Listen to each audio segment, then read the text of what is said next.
अरे देवता परेशान अब करें क्या, भगवान का क्रोध बढ़ता ही जाता है। शांत करने के लिए लाए थे लक्ष्मी को और क्रोध और बढ़ गया, क्रोध और बढ़ गया, क्या करें।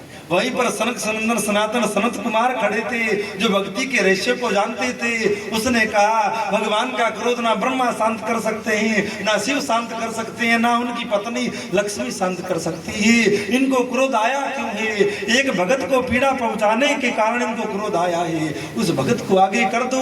भगवान का क्रोध देख करके सब घबरा रहे थे, सब कांप रहे थे, लेकिन उन लोगों में एक ही आदमी था जो प्रसन्न था, शांत था, और वो प्रहलाद था। क्योंकि सब भगवान के चेहरे को देख रहे थे, भगवान की लाल आंखों को देख रहे थे, और प्रहलाद खड़े हुए भगवान के कोमल चरणों को देख रहे। सनकादिकों ने कहा इसको आगे करो तो क्रोध शांत होगा। तो प्रहलाद, देवताओं ने इशारा किया प्रहलाद अब तुम जाओ। जैसे ही प्रहलाद आगे आए और भगवान की नजर प्रहलाद पर पड़ी, जो क्रोध था वो तो शांत हो गया, और भगवान प्रहलाद को देखकर रोने लगे। जैसे हाल की ब्याही गाय अपने थोड़े समय पहले जन्मे हुए बच्चे को जैसे चाटती है, वैसे भगवान नारायण प्रहलाद को चाटने लगे। प्रहलाद बालक ही है, गोद में ले लिया, साथ में आंसुओं से प्रहलाद का सर भीग दिया है। प्रहलाद को भगवान जैसे गाय अपने बछड़े को चाटती है वैसे चाटते हैं, और कहते हैं मेरे भगत कितने कोमल होते हैं, और संसार की ये माया, संसार के ये लोग कितने कठोर होते हैं जो मेरे भक्त को कष्ट देते हैं, मेरे भक्त को संकट देते हैं। और प्रहलाद तो बालक था, इतना कोमल था। भगवान कहते अरे प्रहलाद मैं बड़ा कठोर हूँ, मैं बड़ा पापी हूँ, मैं बड़ा देरी करके आया हूँ, मैं देरी से आया, तुमको इतना कष्ट उठाना पड़ा, मुझे माफ करो, मैं बड़ा कठोर हूँ। भगवान रो रहे हैं। भगवान को रोते हुए देख करके सबरे देवता सब रोने लगे हैं। भगवान कितने कृपालु और कितने दयालु हैं, जो भक्तों के लिए इतने दीन हो जाते हैं। ध्यान दीजिएगा, भगवान कहते हैं मैं किसी से नाराज नहीं होता हूँ, किसी पर क्रोध नहीं करता हूँ, पर जो व्यक्ति मेरे संत मेरे भगत का अपराध करता है उसको मैं भस्म कर देता हूँ दृष्टि में से। रावण की लंका जली, सब जानते हैं। क्या सोना कभी जलता है? सोना अगर आग में डाला जाए तो जलता नहीं है, और सुंदर हो जाता है, और चमक उठता है। पर सोने की लंका आग में जल गई। क्यों जल गई? क्योंकि वो भक्त अपराध जो नर करई, राम रोष पावक सो जरई। राम के रोष की आग इतनी अधिक होती है कि जो सोना आग में चमकता है वो सोना भी आग में जल करके राख हो जाता है जब भगवान की रोष रूपी आग लगती है। इसीलिए कोई पाप कर डालना, कोई हानि कर डालना, बच जाओगे, तीर्थ में जाओगे तो धुल जाए। पर अगर किसी भगत का अपराध कर दिया, किसी संत का अपराध कर दिया, तो भैया फिर राम रोष रूपी आग से कोई बचा नहीं सकता है, सब राख हो जाएगा, भले ही वो सोना ही क्यों। भगवान ने ये लीला करके दिखाया कि मैं अपने भक्तों से कितना प्रेम करता हूँ। मैं अपने भक्तों के आगे मैं लक्ष्मी को भी कुछ नहीं समझता हूँ। जो मेरे प्रिय पुत्र हैं, जो मेरे प्रिय मित्र शंकर है, ब्रह्मा जी है, उनको भी मैं कुछ नहीं समझता हूँ मैं अपने भगत के आगे। इसलिए संत लोग, जीव संसार का त्याग करके उस नारायण से प्रेम करता है। माँ से बढ़कर कुछ नहीं होता है, पर जब भगवान की करुणा दिख जाती है तो जीव मनुष्य माँ को भी त्याग करके, अपने जाति कुल खानदान को त्याग करके, अपने गांव को त्याग करके संसार में जंगलों में चला जाता है और उस नारायण से प्रेम करता है। क्योंकि वो नारायण ऐसा है, इतना कृपालु और इतना दयालु है कि अपने भक्तों के लिए वो सब कुछ छोड़ने को तैयार। वो मनुष्य मूर्ख नहीं होते जो साधु बन जाते हैं, अपने माँ बाप भाई बंधु कुल खानदान सबको छोड़ करके कहीं जाकर के रहने लग जाते हैं, कहीं भटक जाते हैं। वो मूर्ख नहीं होते, वो सबसे बड़े समझदार होते हैं। क्योंकि उनको पता है कहाँ तो एक माँ की करुणा, कहाँ एक बाप का स्नेह, कहाँ एक परिवार का प्रेम, और कहाँ भगवान का प्रेम। भगवान इतना प्रेम अपने भगत से करते हैं कि माँ हर जन्म में मिलती है, पिता हर जन्म में मिलता है, सब चीजें हर जन्म में मिलती है, पर भगवान हर जन्म में नहीं मिलते हैं। भगवान जिस जन्म में मिलते हैं वो जन्म आखिरी होता है। इसीलिए कथा सुनो और इसीलिए भगवान की भक्ति करो, भगवान से प्रेम करो, क्योंकि उससे बड़ा कोई हमसे प्रेम करने वाला नहीं है, उससे बड़ा कोई हमारा हितैषी नहीं, उससे बड़ा कोई हमारा सुहृद नहीं है जो हर जगह हमारे साथ रहता है। संसार की बात करें तो माँ से बड़ा कोई नहीं है। और जब संसार से ऊपर उठकर बात करें, माँ का भी कहीं ना कहीं स्वार्थ होता है कि बड़ा होकर मेरी सेवा करेगा, इसकी जो बहू आएगी वो मेरी सेवा करेगी। पर भगवान का हमारे आप से कोई स्वार्थ नहीं है कि इसके कारण मेरा ये हित होगा या ये काम होगा। बस भगवान हमसे प्रेम करते हैं, भगवान हमारे सच्चे सुहृद हैं, ये जान लो। पत्नी प्यारी लगती है, पत्नी साथ रहती है। किसी व्यक्ति का संसार के लोग अपनी स्त्री से इतना प्रेम क्यों करते हैं? क्योंकि लास्ट समय तक वो साथ रहती है। तो मानो या तो तुम मर जाओगे या पत्नी मर जाएगी, अकेली रह जाओगे। और माँ की बात करो तो माँ तो पहले ही जाती है। बहुत कम लोग होते हैं जो पहले ही चले जाते हैं। तो कहने का भाव, चाहे पुत्र हो, चाहे पत्नी हो, चाहे माँ हो, चाहे पिता हो, चाहे मित्र हो, कोई हो, या तो तुम उनको छोड़कर चले जाओगे या वो तुमको छोड़कर चले जाएंगे। तो साथ में हर समय कौन रहेगा? बोले केवल भगवान रहेगा। तुम इस जन्म में आए, अब भी भगवान तुम्हारे हृदय में तुम्हारे साथ बैठे हैं। मरकर चले गए तो आगे भी साथ रहेंगे। और पाप कर्म करके तुम नरक में गए, वहां भगवान साथ में। और तुम घोर कर्म करके मनुष्य बने, पशु बने, जो भी बने, हर क्षण भगवान साथ में रहते हैं। इसीलिए प्रेम उससे करो जो हर समय साथ में रहे, हर क्षण साथ में रहे। भगवान कभी छोड़ने को तैयार नहीं है। मनुष्य कितना ही पाप करे, कितना ही घोर कुकर्म करे, भगवान इतना प्रेम अपने जीवों से करते हैं, कभी उनको छोड़ते नहीं है। मनुष्य पाप करके कुत्ता बनकर आ गया तो भी भगवान उसके साथ में ही है, उसके अंदर ही बैठे। मनुष्य पाप करके अन्य अन्य जीव बन करके आ गया तो भगवान उनके साथ में आ गए।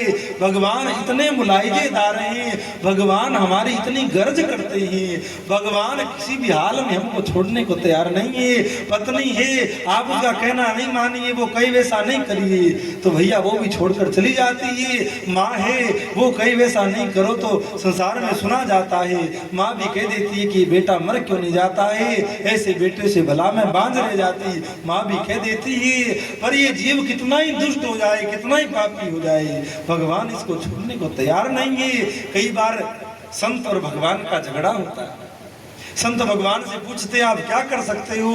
भगवान कहते हैं मैं सब कुछ कर सकता हूँ। क्या कर सकते हो? बोले मैं सब कुछ कर सकता हूँ, तुम कहो तो सही वही मैं कर दूँ।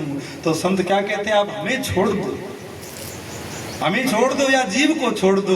तो भगवान भी चुप हो जाते हैं कि मैं और सब कर सकता हूँ पर मैं इन मनुष्यों को छोड़ नहीं सकता हूँ, भले ही वो कितना पापी हो, कितना ही दुष्ट हो। भगवान छोड़ने को तैयार नहीं है। इसीलिए ये संत चिल्लाते हैं उसका नाम लो, उसका भजन करो जो तुम्हारे हर दम हर समय साथ में है। तुम कोई विपदा में पड़ोगे तो वो तुम्हारे साथ में खड़ा है, बचा ले। कोई साथ में हो, आप में गिर जाओगे तो साथ में होगा तो झट से हाथ पकड़ के निकाल ले। उसी तरह भगवान साथ में ये भजन करोगे तो वो तुम्हारी सहायता कर देंगे, तुम्हें संकट से उबार लेंगे, तुम्हें सुखी कर देंगे। जो तुम्हारे साथ है नहीं, थे नहीं, रहेंगे नहीं, उनका तुम क्या भरोसा करते हो कि पति सहायता करेगा, पति व्यवस्था करेगा, पति सारा। भगवान सारा है तभी तुमको अच्छा पति मिला है, भगवान की कृपा है तभी तुमको अच्छी पत्नी मिली, भगवान की कृपा है तभी तुमको आज्ञाकारी पुत्र मिला है, आज्ञाकारी बहू घर में आई है। तो इन पुत्र बेटे बहू और धन में डूब करके भगवान को भूलिए नहीं, हर समय उनका धन्यवाद करिए। भगवान आपने कृपा करके हमें अच्छा कुल दिया, अच्छे माता पिता दिए, अच्छी पत्नी दी, अच्छा पुत्र दिया, अच्छा ये विवेक दिया, भगवान आपका धन्यवाद है। और सबसे बड़ी बात ये कि आपने मनुष्य शरीर दिया, इस शरीर से हम सुख लेते हैं, भोजन पाते हैं, आराम करते हैं, दुनिया को देखते हैं। आपने बड़ी कृपा करी जो मनुष्य शरीर दिया। तो माँ बड़ी क्यों हो गई? क्योंकि माँ इस शरीर को 9 महीने पेट में रखकर इसका पोषण करती है, बाद में अपने छाती का दूध पिला करके इस शरीर को आगे बढ़ाती है। इसलिए माँ श्रेष्ठ है और माँ को भी देने वाले भगवान उससे भी श्रेष्ठ है, क्योंकि वो माँ देते, भगवान देते हैं तभी माँ मिलती है। अन्यथा इधर बालक का जन्म हुआ नहीं कि उधर माँ मर जाती है, वो अभागे होते हैं, लेकिन भगवान करुणा करके माँ देते हैं। तो भगवान बड़े हो गए, माँ है तो ठीक, नहीं है तो कोई बात नहीं, क्योंकि सबसे बड़ी माँ भगवान है। वो माँ तो अपनी मरती नहीं, उस माँ के घर में कभी जाओ, कभी उसकी गोद में बैठो, वो माँ तो हर समय दुलार करने को तैयार है। अब महाराज, अब कई बेटे उनकी, अब मान लो वो कड़वा सर जी बैठे हैं, रामेश्वर जी, अब उनके मन में आए कि मैं माँ की गोदी में खेलूं और माँ के कंधे पर चढ़ूं, तो नहीं चढ़ सकते। और वही भगवान की गोदी में चढ़ो तो चढ़ सकते हो। भगवान बहुत बड़े हैं। भगवान का एक चित्र आता है, भगवान का एक चित्र आता हमने देखा है कि कुछ भगत उनके कंधों पर बैठे हुए, एक दो भगत उनके सर पे बैठे हुए। तो भगवान इतनी बड़ी माँ है कि कितने बूढ़े हो गए तो भी उनकी गोद में खेल सकते। वृंदावन में हुए कई संत जिन्होंने भगवान को माँ बनाया, तो बूढ़े हो गए फिर भी भगवान की गोद में खेलते। स्वास्थ्य खराब हो गया, दस्त इत्यादि लगते, तो भगवान उनकी शुद्धि करते, उनके वस्त्र तक धो देते। अब इससे बड़ा और क्या हो। तो सबसे बड़ी माँ भगवान है, उस माँ को मत भूलो। और महाराज, भगवान उदास रहते हैं, भगवान दुखी रहते हैं, क्योंकि मेरा बेटा मुझे याद नहीं करता। माँ चाहे किसी बेटे के पास में रहे, बेटा सुबह से आकर के माँ से थोड़ा बतिया लेता है, हालचाल पूछ लेता है, इतने में माँ प्रसन्न हो जाती है। और भले ही माँ एक बेटे के पास में रहती है, दो बेटे अलग अलग कहीं रहते हैं, अगर आकर पूछते नहीं है तो भले ही वो एक बेटा खूब सेवा करता है, फिर भी माँ दुखी होती है कि वो आया नहीं, वो आया।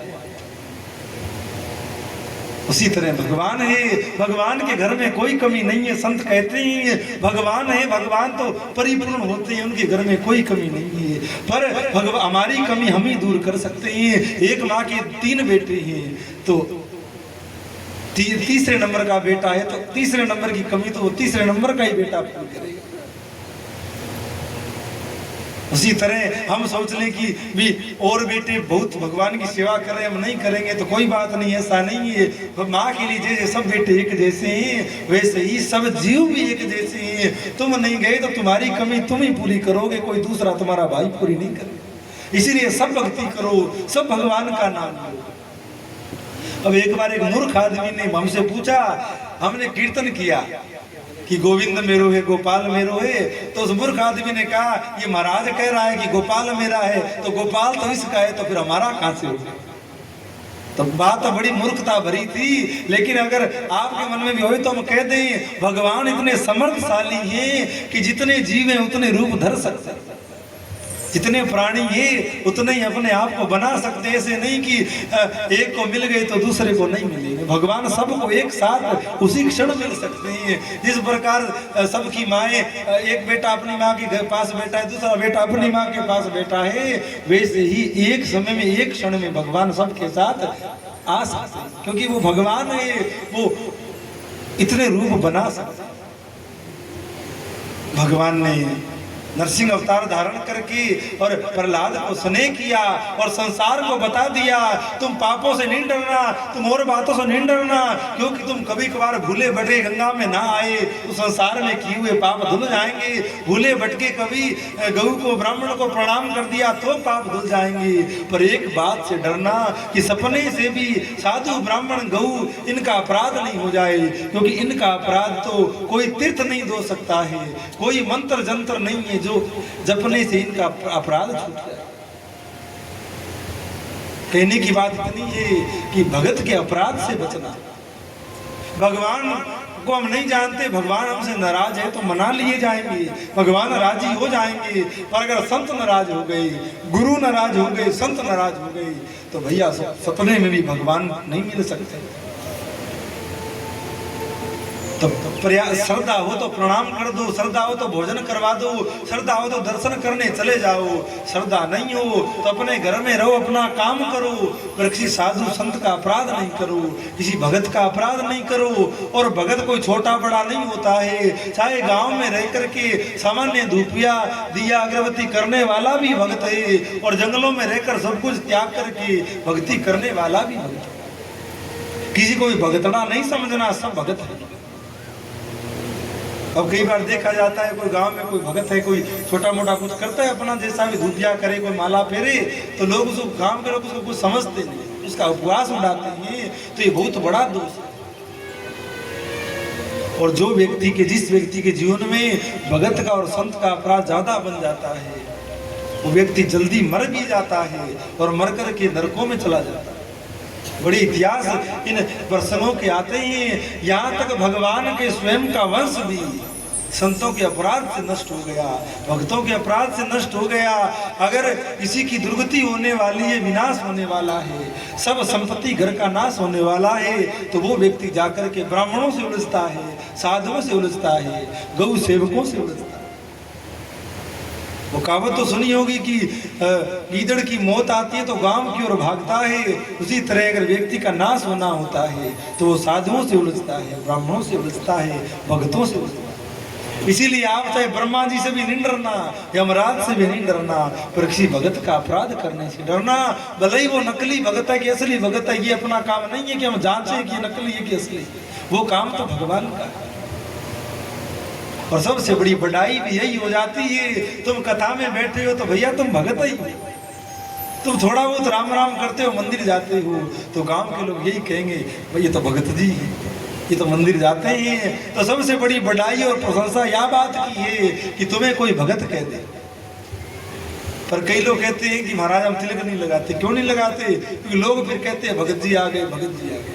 अरे तो इससे बड़ी बढ़ाई और क्या होगी? कोई कहे ये बहुत बड़ा आदमी है, ये पैसे वाला है, विधायक इसका जानकार है, ये है, वो सब नकली बढ़ाई है। और कोई कह दे ये भगवान का भगत है, तो राजी हो जाओ, प्रसन्न हो जाओ, मेरी असल बढ़ाई हो गई। क्योंकि असल जीव की प्रशंसा इसी में है, वो भगवान का हो जाए।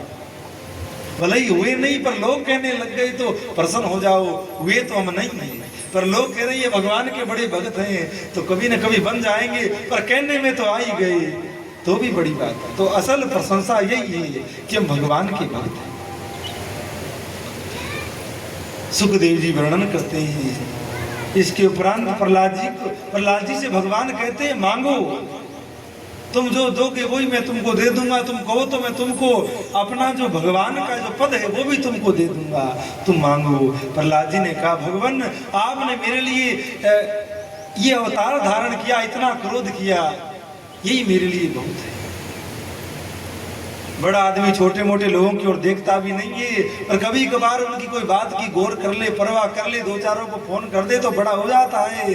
पर आप तो भगवान है और आपने मेरे लिए रूप धर लिया, एक विशेष अवतार ले लिया, इससे बड़ी मेरे लिए क्या बात होगी। भगवान आपकी करुणा बड़ी है, आपकी कृपा बड़ी है, बस आपकी कृपा होती रहे, आपका नाम इस मुख से निकलता रहे, इससे बड़ा मैं और क्या मांगता। भगवान ने बार बार कहा। अब हम जाकर बार बार भगवान से कहते हैं भगवान कुछ दो, भगवान कुछ दो, भगवान कभी नहीं कहते मांगो। और यहाँ भगवान बार बार कह रहे हैं कुछ तो मांगो, कुछ तो मांगो। तो प्रहलाद जी से बार बार कहते हैं मांगो। पहले तो प्रहलाद जी ने बहुत मना किया। भगवान ने कहा मुझे पता है तुम्हारे मन में तो कुछ भी नहीं है मांगने का, पर मेरे को संतोष नहीं पड़ेगा जब तक मैं कुछ तुमको दे नहीं दूंगा। तो प्रहलाद जी ने कहा अगर आप देना ही चाहते हो तो मेरे पिता ने जीवन भर पाप किया, भगवान का द्रोह किया, भगवान को गाली दी, उसका उद्धार कर दो, उसका कल्याण कर दो। ये बात सुनकर के भगवान फिर रोने लगे। फिर उनका मन पिघल गया। अरे प्रहलाद तेरे जैसा और कौन होगा, जिस बाप ने, जिस पिता ने, जिस हिरण्याकश्यप ने तुमको समाप्त करने के लिए इतना पाप किया, इतना कठोर शासन तुम पर किया, और उस पिता की तुम गति की चिंता करते हो। वो मर भी गया फिर भी तुम कह रहे हो कि उसका उद्धार कर दो। और भगत का ये लक्षण है, बुरा करने वाले के लिए भी जो भगवान से कहे महाराज इसको सद्बुद्धि दो, आप इसको सुखी करो, वास्तव में वो भगत है। भगत वो नहीं है कि माला फेर कर भगवान से कहे कि ये मेरा दुश्मन है, इसके घर में लड़ाई हो जाए, इसकी फसल खराब हो जाए, इसके हो जाए। वो भगत नहीं है। भगत वो है जो माला फेरे भगवान के यहाँ जाए और यही कहे महाराज वो मेरे उस व्यक्ति का भला हो जाए। तो प्रहलाद जी ने हिरण्याकश्यप के लिए मांगा महाराज उसका कल्याण हो जाए। तो भगवान ने कहा मेरे भगत कितने भोले होते हैं। अरे जिसको मारने के लिए मैं स्वयं आया हूँ, जो मेरे हाथ से मरा है वो कोई मरा थोड़ी है, वो तो तर गया है। और दूसरी बात वो मेरा ही था। मेरा ही था, उसको तो सनकादिकों का श्राप लगा था, इसीलिए वो हिरणाक्ष और हिरणाक्षिपु के रूप में अवतार लेकर के आया था। बाकी वो मेरा ही था, इसीलिए मैंने उसको उतार दिया, उसकी चिंता तो मत कर। पर इसीलिए मुझे भगत प्यारे हैं, इसीलिए मैं भक्तों के अधीन हूँ। मैं भगतन को दास, दास मेरे मुक्तमणि, क्योंकि भगत का ही स्वभाव ऐसा हो सकता है जो पीड़ा देने वाले का भी शुभ का विचार करे, पीड़ा देने वाले का भी मंगल का विचार करे, मेरे शत्रु का भी बुरा नहीं हो, उसका भी मंगल हो जाए। इसीलिए भगवान को संत प्यारे हैं और भगत प्यारा है। हमने जो पूर्व में बात कही कि भगत वो है जो सबका मंगल चाहे, सबका हित चाहे, सबका कल्याण चाहे। कूलर के आगे मैं बैठ जाऊं और मेरे को ठंडी ठंडी हवा लगे और ऐसे ही बैठे रहे, ये भगत का स्वभाव नहीं है। मुझे भले ही पीड़ा हो जाए पर सबको सुख मिले, ये भगत का स्वभाव। एक बार की बात, सेठ जी जो जयदयाल गोविंदका जी थे, उनको उनके सामने भगवान प्रकट हुए और भगवान लीला तो करते ही प्रसन्न होकर कहा कि सेठ जी मैं बड़ा प्रसन्न हूँ, आप कुछ मांगो। तो सेठ जी ने कहा कि आपकी कृपा से सब कुछ है, हमें कुछ नहीं चाहिए। बार बार भगवान ने कहा, सेठ जी ने कहा पहले वचन दो फिर मांगूंगा। तो भगवान ने कहा कि वचन की कोई बात नहीं है, तुम लिखत में लो। आजकल लोग वचन से भी मुकर जाते हैं, बोल करके भी कह देते मैंने कहा ही नहीं। लोग ऐसे कह देते हैं, तो बोल की तो कोई कीमत नहीं, पर आजकल लिखत की बात है। तो तुम कहो तो लिख करके दे दो, मांगोगे वो सब दे दूंगा। तो सेठ जी ने कहा संसार के जितने भी प्राणी हैं उन सबको आप दर्शन दे दो। छोटी बात नहीं है, बहुत बड़ी बात है। उन संसार में जितने भी जीव हैं, प्राणी के मनुष्य है, सबको आप दर्शन दे दो। भगवान चुप हो गए, भगवान बोल नहीं पाए। भगवान ने कहा ये संभव नहीं है, सबकी गति अलग है, सबका भाव विचार अलग है, सबके कर्म अलग है, सबके प्रारब्ध अलग है।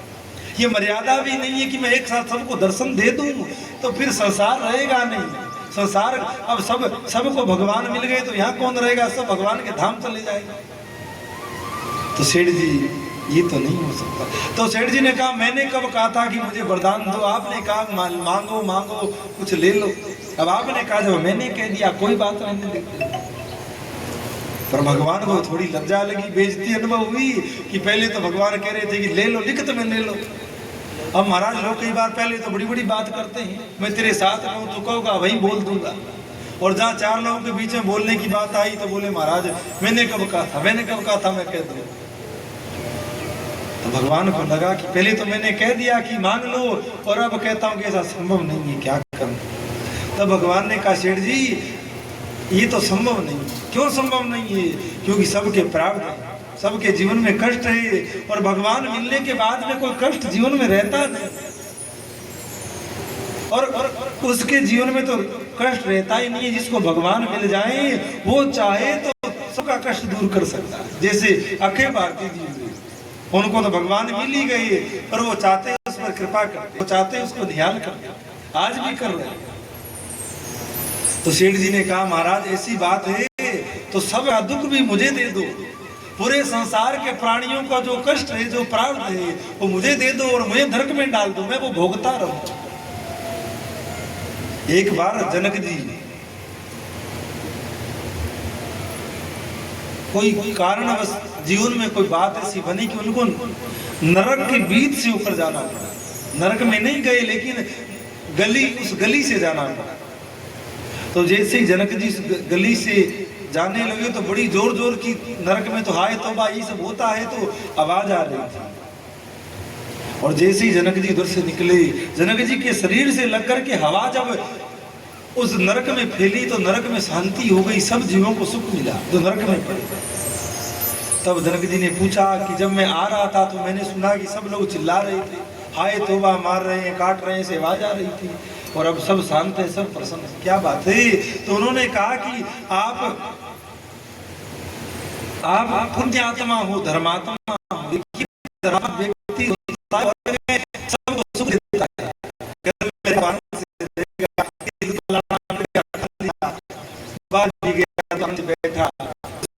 बैठा नीचे गया, मानो कहीं किसी को परेशान नहीं करेगा, सबको सुख देगा। ये धर्मात्मा व्यक्ति का लक्षण है। तो जनक जी तो परम ज्ञानी परम धर्मात्मा ही, तो काछा तो वो बंद कैसे हो गई? बोले आपके शरीर से लग कर के हवा जब इस नरक लोक में गई तो सबको ठंडक मिली, सबको शांति मिली, तो इसीलिए ये सब सुखी हो गई। इसीलिए तो कहा तो फिर मैं यहीं रहूंगा, मैं नरक में रहूंगा, जाऊंगा नहीं। अरे महाराज आप नरक में क्यों रहेंगे? आप तो बड़े धर्मात्मा हैं, आपने बड़े पुण्य किए, बड़ा भगवान का भजन किया है, तो आप तो नरक में नहीं रह सकते, ये मर्यादा नहीं है। तो मैं तो यहीं रहूंगा क्योंकि इनको सबको सुख मिलेगा। बोले ऐसा हो नहीं सकता महाराज, ये नरक है और इनको दुख मिलेगा। क्यों मिलेगा? क्योंकि इनके पाप बहुत हैं। तो बोले इनके बदले में नरक मेरे को डाल दो, इनके पाप सबरे मेरे को दे दो, और इन सब जीवों को आप भगवान के धाम में। तो कहते हैं यमराज जी को झुकना पड़ा और पूरे नरक के जीवों को वहां से निकाल करके अन्य अन्य योनियों में भेजना पड़ा जनक जी के प्रभाव से। तो कहा कि आप सुखी कर दीजिए, दर्शन करा दीजिए। तो भगवान ने कहा ऐसा नहीं हो सकता, सेठ जी ने कहा सबका पाप मुझे दे दो। अब भगवान बिक गए मानो। भगवान ने कहा कि मैं भगवान हूं, पर ये तो संभव नहीं है कि संसार के सब प्राणियों को मैं दर्शन दे दूं, पर कोई जीव अगर आपका दर्शन करेगा और आपका सत्संग सुन लेगा और उस बात में लग जाएगा, तो मैं वचन देता हूं उसको मेरे दर्शन अवश्य हो जाएंगे। और ये पूर्ण प्रमाणित बात है, कोई कपोल कल्पना नहीं है। उन सेठ जी का सत्संग जिसने भी किया, जिसने भी उनकी वाणी सुनी और उनके द्वारा कोई भी बात भगवान की सुनी, उसको जीवन रहते रहते या मरते मरते भगवान का दर्शन अवश्य होगा। ये पूर्ण सत्य प्रमाणित। तो कहने का भाव भगत पर भगवान छावर क्यों हो जाते हैं? क्योंकि भगत का हृदय बहुत बड़ा होता है। भगत के हृदय में सबके सुख की कामना होती है, सबका हित भगत के हृदय में छुपा होता है। ऐसे ऐसे चरित्र आते हैं, हम क्या आप लोगों को कहें कि पीटने वालों को भी भगत ने भगवान से प्रार्थना करी कि भगवान आप इनको ज्ञान दो, आप इनको भक्ति दो, आप इनको सुख दो। भगवान के भगत हुए जिनका जन्म मुसलमान के घर में हुआ था, यवन हरिदास भगवान का भजन करते उन मुसलमानों का उस समय जमाना था, राज्य था। तो उन्होंने देखा कि तो अपने धर्म में होकर के दूसरे धर्म में कृष्ण कृष्ण करता है, तो सजा सुनाई गई। सजा क्या सुनाई गई? बोले 32 बाजारों में से, पहले राजा लोग होते और बड़े कठोर होते, तो बोले 32 बाजारों में से इनको कोड़ा मारते हुए इनका जुलूस निकाला जाए, ताकि लोग देख करके डरने लगे। राजा लोग ऐसे करते कि बड़े बाजार में या गांव के बीच में कि जो सजा देनी होती देते, ताकि और लोग डर करके वो पाप नहीं करे, वो गलती नहीं करे। तो बोले इस यवन हरिदास को 32 बाजारों में से कोड़े मारते हुए निकाला जाए, ताकि ये भगवान का नाम लेना छोड़ दे।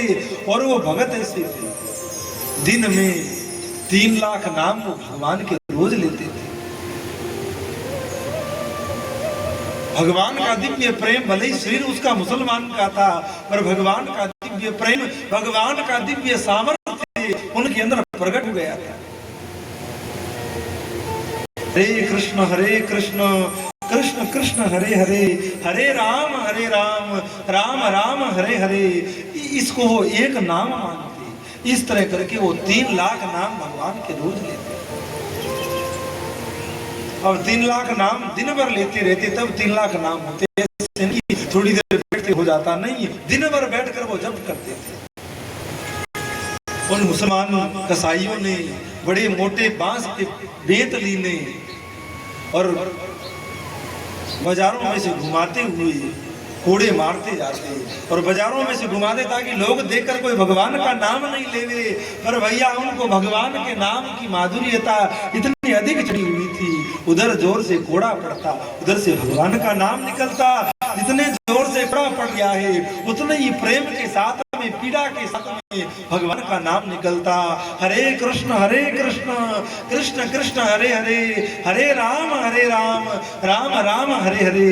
उतनी जोर से नाम लेते महाराज मारते मारते कोड़ा मारने वाले थक गए, पर वो यवन हरिदास इतनी जोर से कोड़ा पड़ता है उतनी जोर से भगवान का नाम उससे निकलता है।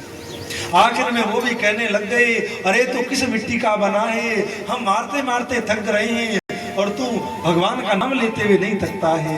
वो कहते भगवान के नाम की माधुर्यता इतनी अधिक है, भगवान के नाम की दिव्यता इतनी अधिक है कि नाम के रस में जो सुख प्रकट होता है उस सुख के आगे इन कोड़ों की पीड़ा कुछ भी नहीं, इन कोड़ों का कष्ट कुछ भी नहीं है उस भगवान के सुख के आगे। आखिर में वो मारने वाले थक गए, बैठ गए। अरे तू मरता क्यों नहीं है, तू मरेगा नहीं, तो ये राजा हमें पीटेगा कि तुमने इसको मारा क्यों। और वो भी एक ही बात कहते, मोहे लाखों कोड़े मारो पर हरि का नाम उचारो, मोहे लाखों कोड़े मारो पर हरि का नाम विचारो, मेरी झोली में भिक्षा डारो तुम हरि का नाम उचारो, तुम जीवन सफल बना लो तुम हरि का नाम उचारो, मोहे लाखों कोड़े मारो पर हरि का नाम उचारो। हरिदास जी को कहने लगे, मुझे लाखों कोड़े भले ही मारो, कोई बात नहीं और मारो, पर भैया भगवान का नाम लो, भगवान का नाम से तुम्हारा कल्याण होगा, तुम्हारा उद्धार होगा। ये 8 मास का शरीर है, इसको फूलों पर सुलाओ चाहे कांटों पर सुलाओ, एक दिन इसको जाना है, एक दिन ये शरीर मरेगा, एक दिन ये शरीर हमको छोड़ देगा, कोई बात नहीं तुम इसको कोड़े मार लो, पर तुम भगवान का नाम लो। वो लोग कहते तू मरेगा नहीं तो वो राजा हमें मार देगा, इनको मारा क्यों नहीं। तो हरिदास जी कहते तुम भगवान का नाम लो तो मैं मर जाऊंगा। और अब वो जो मुसलमान थे जो राम का नाम लेना भी हराम समझते थे, वो भी कहते ले कह दिया राम ले मर जा, तो बोले 1-2 बार और कहो, बोले राम राम, वो राम राम कहते। और हरिदास जी बेहोश होकर के नीचे गिर पड़ते। उठा करके उन्होंने सोचा कि ये राम राम कर रहा था तो भटक गया, तो इसको पानी में फेंक दो, तो उन्होंने सोचा मर गए, उनको उठाकर पानी में फेंक दिया। पानी में बहते हुए कहीं जाकर निकल गई और वहीं जाकर बैठ गई, और फिर वैसे ही हरि का नाम वहीं पर। अब देखो नाम जापक जहां पर रहेगा वहीं पर प्रभाव प्रकट हो जाएगा।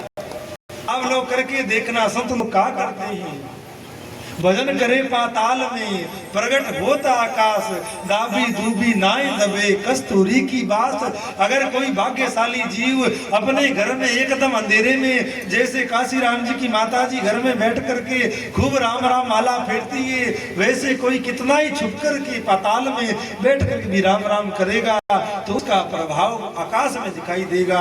जैसे मंदिर की ध्वजा आकाश में होती है, पूरे गांव में दिखती है, वैसे ही राम नाम का प्रभाव पूरी दुनिया को पता लगेगा कि कोई राम नाम लेता है। तो उसी प्रकार हरिदास ने राम का नाम लिया तो महाराज वहीं पर प्रभाव शुरू हो गए, वहीं पर चमत्कार शुरू हो गए, अनेकानेक संत आने लगे, लोग आने लगे।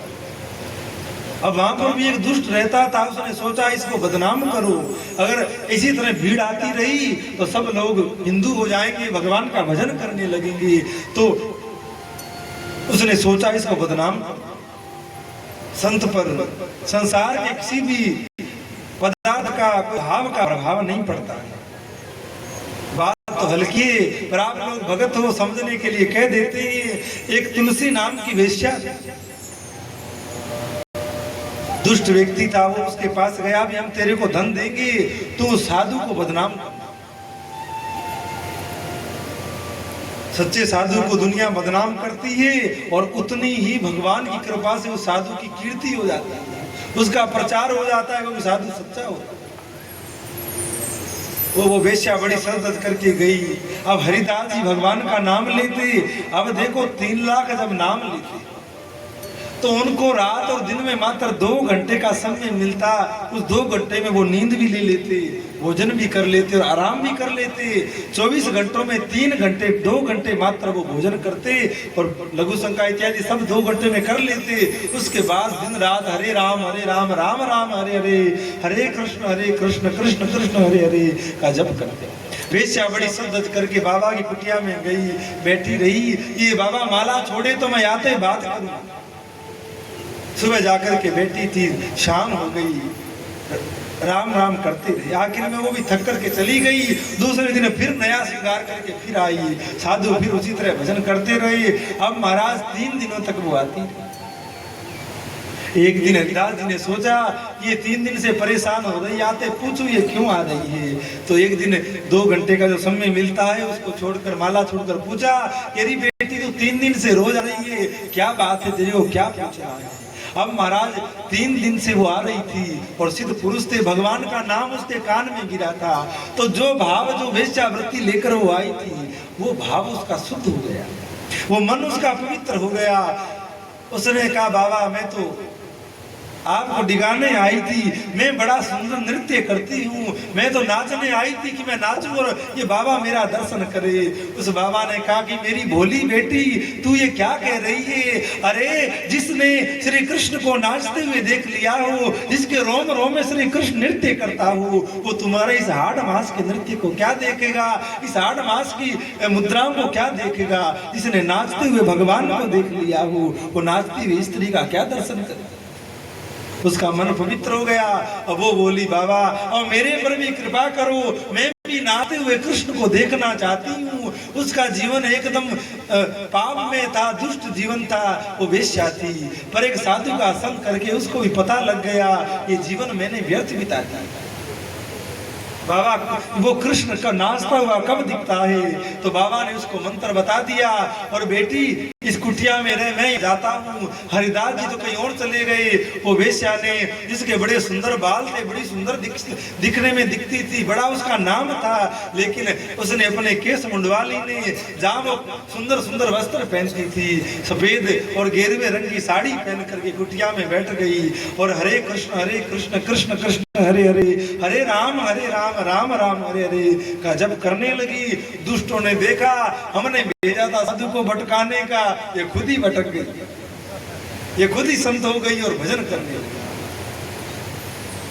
तो भगवान है और भगवान अपने नाम के आगे, अपने भक्तों के आगे सब भूल जाते हैं। अरे जो संसार के नियम भगवान ने बनाए हैं, उन नियमों को भी भगवान भक्त के आगे हटा देते।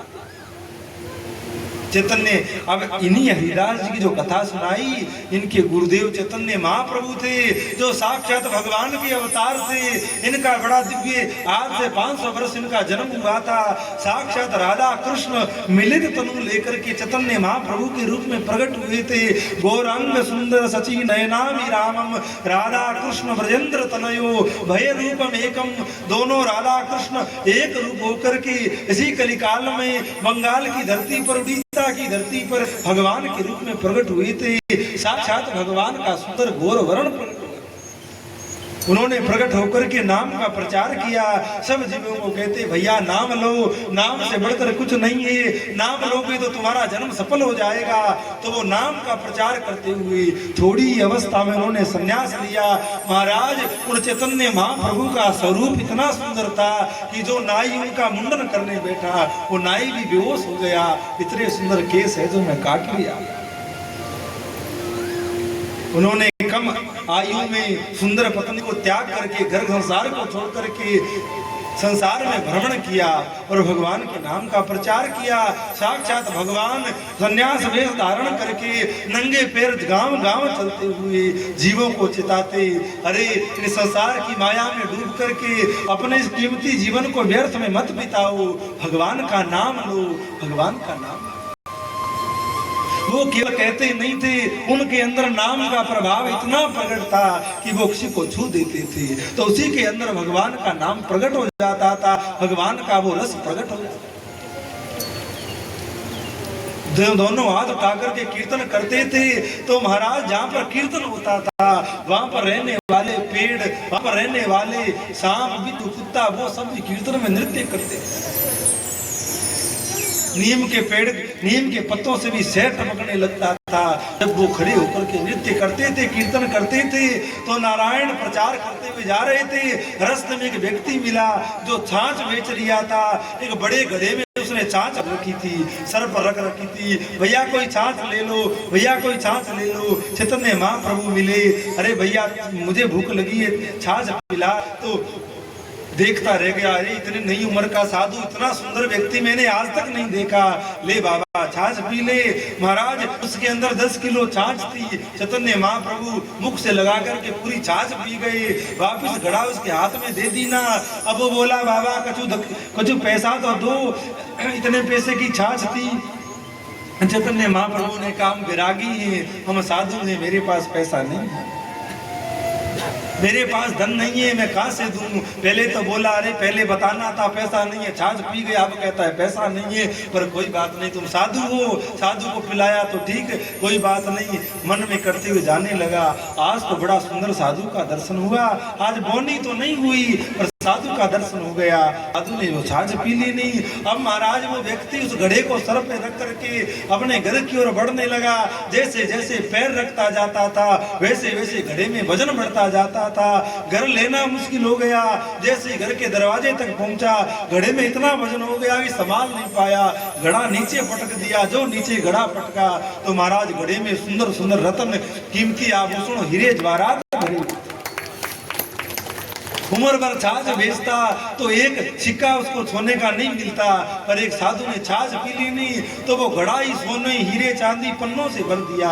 वापिस भाग गया। आदमी जगा हुआ था, आदमी सावधान था। मन में विचार किया, अरे जिस साधु के छूने से ये मिट्टी का घड़ा, हीरे, पन्ने, सोने और जवाहरात से भर गया, वो साधु अगर इस मिट्टी के घड़े को छू देता तो क्या थे, कैसे भर देता। वापिस दौड़ पड़ा, अरे बाबा रुको, अरे महात्मा रुको, कृपा करो, आपने उस घड़े को छुआ था, अगर सामान्य होता तो प्रसन्न हो जाता। आज तो बड़ी भूनी हो गई, इतना धन मिल गया, इतना हीरा मिल गया, इतना सोना मिल गया। पर वो जगा हुआ था, वो जानता था जो मिट्टी का घड़ा छूकर सोने से भर सकता है, वो अगर इस 8 मास के घड़े को छू देगा तो इससे भी, इसको भी इसके रतन से भर देगा। दौड़ पड़ा, बाबा रुको, कृपा करो, मेरे को छू दो। इतने महाप्रभु ने देखा, दौड़ता आ रहा था, इतना जोर से दौड़ करके आया कि चैतन्य महाप्रभु से टकरा गया। चैतन्य महाप्रभु ने पकड़ लिया और पकड़ करके उसके कान में हरे कृष्ण कृष्ण कृष्ण हरे हरे, हरे राम राम राम हरे हरे का मंत्र बोला। और जो मंत्र बोला नहीं कि महाराज दोनों हाथ उठा करके नृत्य करने लगा। मानो उसको भागवत का रस, मानो उसको कृष्ण का रस प्राप्त हो गया, जिस रस की चर्चा हम आप श्रवण कर रहे हैं। चैतन्य महाप्रभु आगे बढ़े तो एक धोबी कपड़े धो दिया था। अरे धोबी क्या करता है? धोबी ने कहा महाराज कपड़े धोता हूँ, लोगों के कपड़ों का मेल उतार करके उसको पवित्र कर देता हूँ, लोग को पहनते ही। चैतन्य महाप्रभु ने कहा क्या आप केवल लोगों को ही कपड़े धोए कि अपने मन रूपी कपड़े को भी धोया, कभी मन रूपी कपड़े को भी निर्मल किया? धोबी तो धोबीता को समझ नहीं पाया। अरे धोबी भगवान का नाम ले, महाराज भगवान का नाम लूंगा तो भूख मर जाऊंगा, कपड़े नहीं धोऊंगा तो पैसा नहीं मिलेगा, पैसा नहीं मिलेगा तो पेट कैसे भरेगा? महाप्रभु कहते तू भगवान का नाम ले, कपड़े मैं धो देता, कपड़े मैं धो देता हूँ, ये कपड़े मैं धोता हूँ, तुम अपने आत्मा का कपड़ा धो लो, अपने मन रूपी वस्त्र को धो लो। और उधर महाराज चैतन्य महाप्रभु के कान में यही मंत्र सुना देते हैं। और जो मंत्र सुना नहीं कि धोबी दोनों हाथ उठा करके नृत्य करने लगता है, उसको कृष्ण की प्राप्ति हो जाती है, कृष्ण उसको सामने दिखाई देने लगता है। इतने में धोबी ने घर से भोजन लेके आई, दोपहर का 12 बज रही है। धोबी ने सोचा 12 बजे का समय है, लगता है पति ने किसी प्रेत ने पति को पकड़ लिया, उछल लिया है, नाच लिया है, आंखों में अश्रु की धारा बह रही है। हरे कृष्ण कृष्ण कृष्ण हरे हरे, हरे राम राम राम हरे हरे की उत्तम नाद करते हुए नृत्य करता है। अब महाराज वो धोबिन भागकर गांव में गई, अरे गांव वालों मेरी सहायता करो, मैं तो बर्बाद हो गई, मैं तो लुट गई। गांव के लोग बोले क्या हुआ? बोले मेरा पति वहां कपड़े धो दिया था, दोपहर का 12 बज दिया, लगता है कोई प्रेत नहीं पकड़ लिया।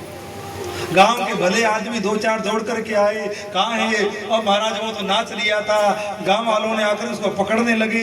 जैसे ही गांव वालों ने उस धोबी को छुआ तो जैसे धोबी नाचता था वैसे गांव वाले नाचने लगे, क्योंकि नाम का प्रभाव इतना अधिक है। जैसे करंट लग जाता है किसी को, और उस करंट लग रहा है जिस व्यक्ति को उसको छू दे तो उसको भी करंट आ जाता है, वैसे ही नाम का करंट ऐसा फैला कि जितने लोग आकर छूते सब नाचने लगते। भगवान का माधुर्य, भगवान का रूप, भगवान के नाम का रस इतना अधिक है, एक बार एक मनुष्य को प्राप्त हो जाए तो वो पूरे गांव को धन्य कर सकता है, पूरे गांव को उस रस का दान कर सकता है। चैतन्य महाप्रभु जंगलों की ओर जाते, उनके साथ रहने वाले भगत संत कहते आप इधर नहीं जाइए, जंगल में बड़े बड़े हिंसक जीव रहते हैं, हाथी बाघ हिरण इत्यादि रहते हैं, आपका कोई अनिष्ट नहीं हो जाए। चैतन्य महाप्रभु को सुनते नहीं थे, उधर बढ़ते चले जाते थे। अनेक जंगल के जीव आक्रमण करने के लिए दौड़ते थे। भयंकर विचित्र सर्प आता, बाघ आता, सिंह आता, जैसे ही चैतन्य महाप्रभु के शरीर को छूते तुरंत शेर भी अपने दोनों पंजे उठा करके नाचने लगता, सर्प भी भगवान का जप करके झूमने लगता। इन चैतन्य महाप्रभु को भगवान के प्रेम का वो रस प्राप्त हुआ जो आज तक किसी को मिला नहीं होगा। लास्ट के 6 महीने तक मूंदे माथे पड़े रहते, हा कृष्ण हा कृष्ण कहते रहते। श्री कृष्ण प्रकट होकर कहते क्यों बुलाया? चैतन्य महाप्रभु इशारा करते चुप रहो, मेरी आंख से दूर रहो, मुझे रोने दो, मुझे आपका नाम लेने दो। भगवान उनके चरण दबाते, भगवान उनका मस्तक दबाते। पर 6 महीने उन्होंने भोजन नहीं किया, 6 महीने उन्होंने जल नहीं पिया, केवल मुख से कृष्ण नाम लेते और रोते रहते। बड़े बड़े राजा लोग आते, आप कहो तो आपको हम बड़ी जमीन के अंदर बड़ा आश्रम बना देंगे। बड़े बड़े हलवाई आते, आप कहो तो आपके लिए हम 56 भोग तैयार करें। बड़े बड़े चिंपा दर्जी आते, आप कहो तो आपके लिए हम बड़े सुंदर सुंदर वस्त्र बना देंगे। बड़े बड़े सुनार थे, आपके लिए बड़ा गहना बना देंगे। पर चैतन्य महाप्रभु एक ही बात कहते, अरे भैया मुझे सुख देना है तो एक काम करो। क्या करो? बोले भगवान का नाम लो, अपने मुख से भगवान का नाम लो तो मेरे लिए सबसे बड़ी सेवा यही होगी। मेरे लिए सबसे बड़ी सेवा यही होगी कि तुम भगवान का नाम लो। और यही हम आप लोगों से कहते हैं, इस कथा की दक्षिणा यही होगी कि आप लोग भगवान का नाम लो, भगवान के नाम का जप करो तो आपका जन्म सफल हो जाएगा, आपकी माँ का, आपके पिता का जीवन भी सफल हो जाएगा। अन्यथा व्यर्थ तो सब हो ही रहा है। आप इतनी मेहनत करके अनाज लाते हैं, रोटी बनाते हैं, खाते हैं, व्यर्थ हो जाता है। बड़े से बड़ा अमृत, बड़े से बड़ा दूध पीजिए, व्यर्थ हो जाता है। ये शरीर भी व्यर्थ हो जाता है। पर अगर भगवान का भजन करोगे तो संसार में आना, संसार में रहना और यहाँ से जाना सब सफल हो जाएगा।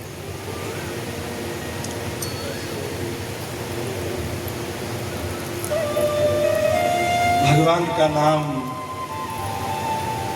भगवान से भी बढ़कर के है। हनुमान जी भी नृत्य करते हैं। हनुमान जी भी कई बार उदंडतावश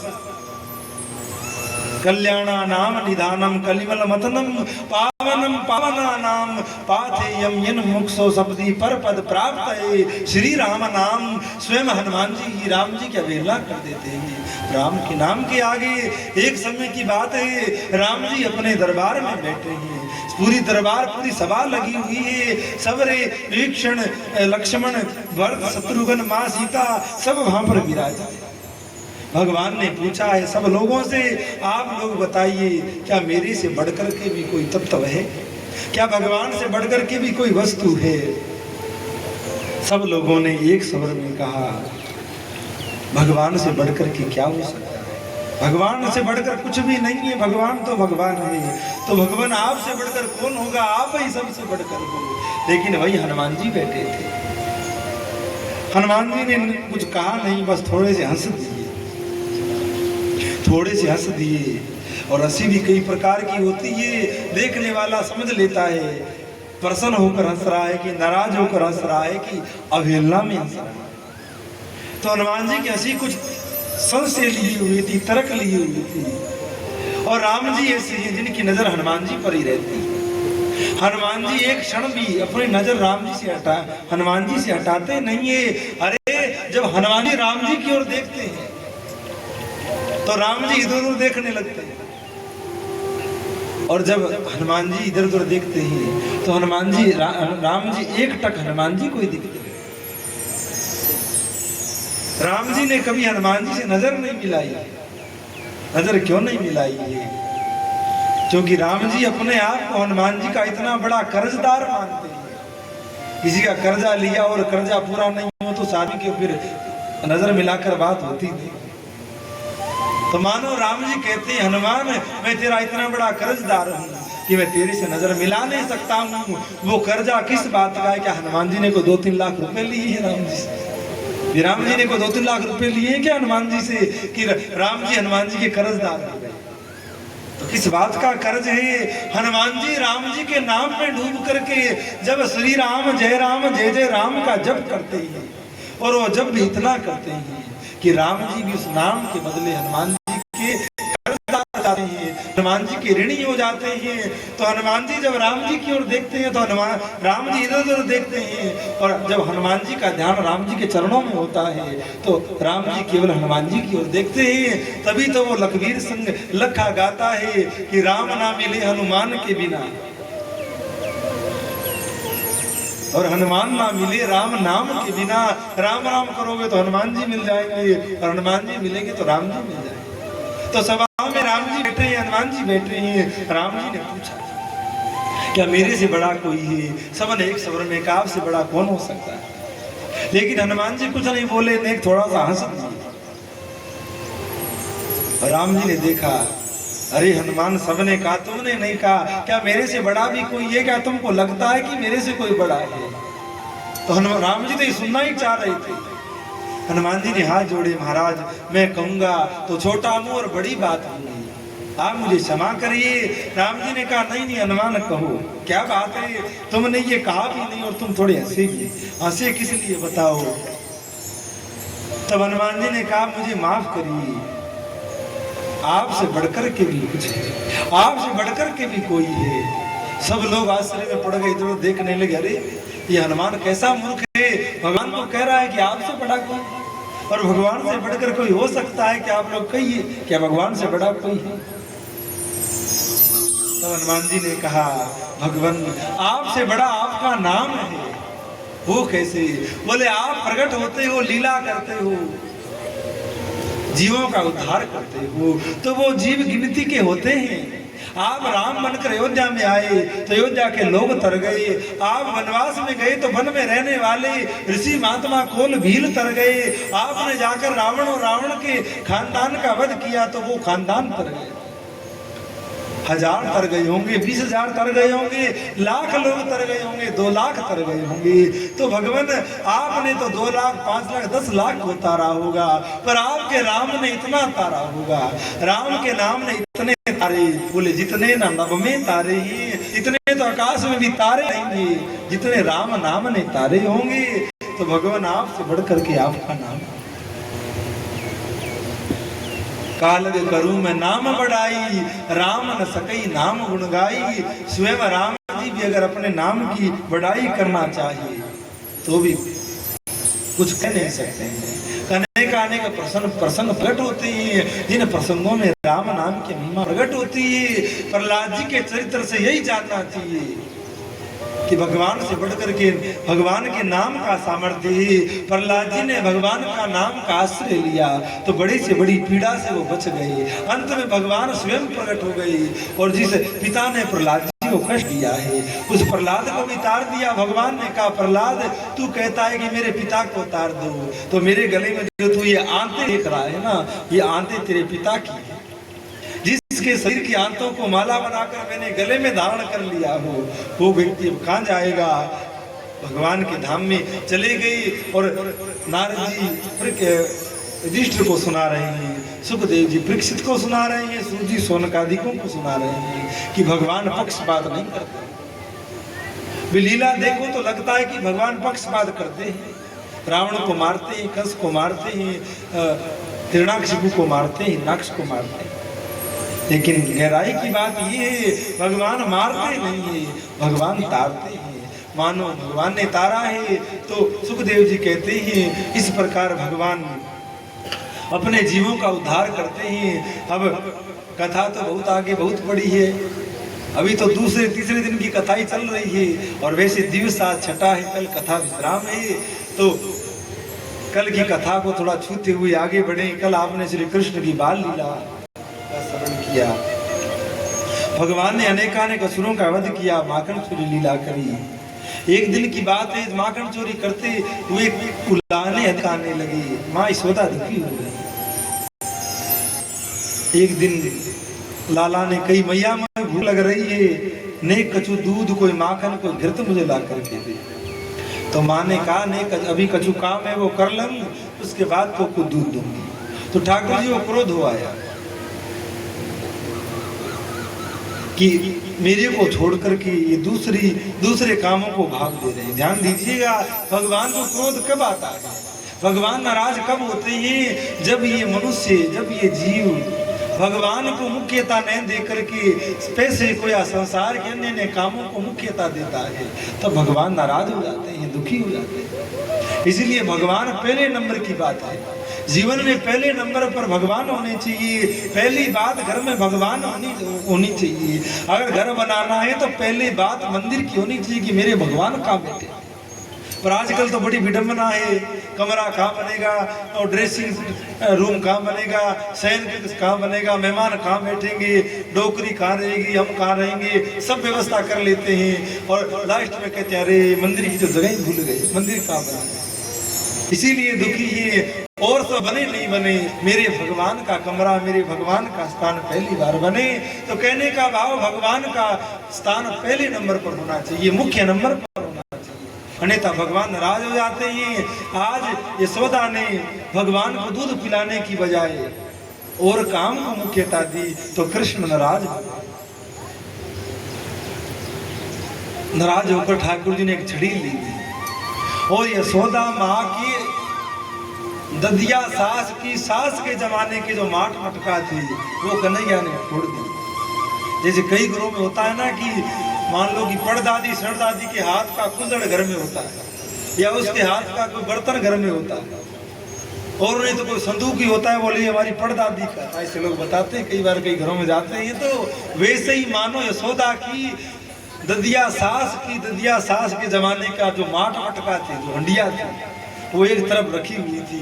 कन्हैया को क्रोध आया तो लठिया लेकर के सब हंडियाओं को फोड़ दिया। अब इतनी पुरानी हंडिया और बड़े, अब माटी की हंडिया ध्यान से नहीं रखो तो फूट जाते हैं। अब यशोदा ने कितने संभाल कर उन घड़ों को रखा होगा इतने पुराने, और कन्हैया ने फोड़ दिए। यशोदा ने आकर देखा, क्रोध आया। यशोदा ने कहा, आज तुझे सबक सिखाऊंगा, वो दिन हो गए तुझे उदंडता करते हुए, आज तेरी मैं खबर लेती हूँ। यशोदा भागने लगी कन्हैया को पकड़ने के लिए। आगे कन्हैया है, पीछे यशोदा। यहाँ सुखदेव जी भाव करते हैं, परीक्षित ये यशोदा कोई और नहीं है, ये यशोदा जीव है, ये यशोदा मनुष्य है, ये यशोदा भगत है। अर्थात यशोदा तो आत्मा है और कृष्ण परमात्मा। जिस प्रकार यशोदा कृष्ण को पकड़ने के लिए दौड़ रही है, वैसे ही जीव भगवान की ओर करता है।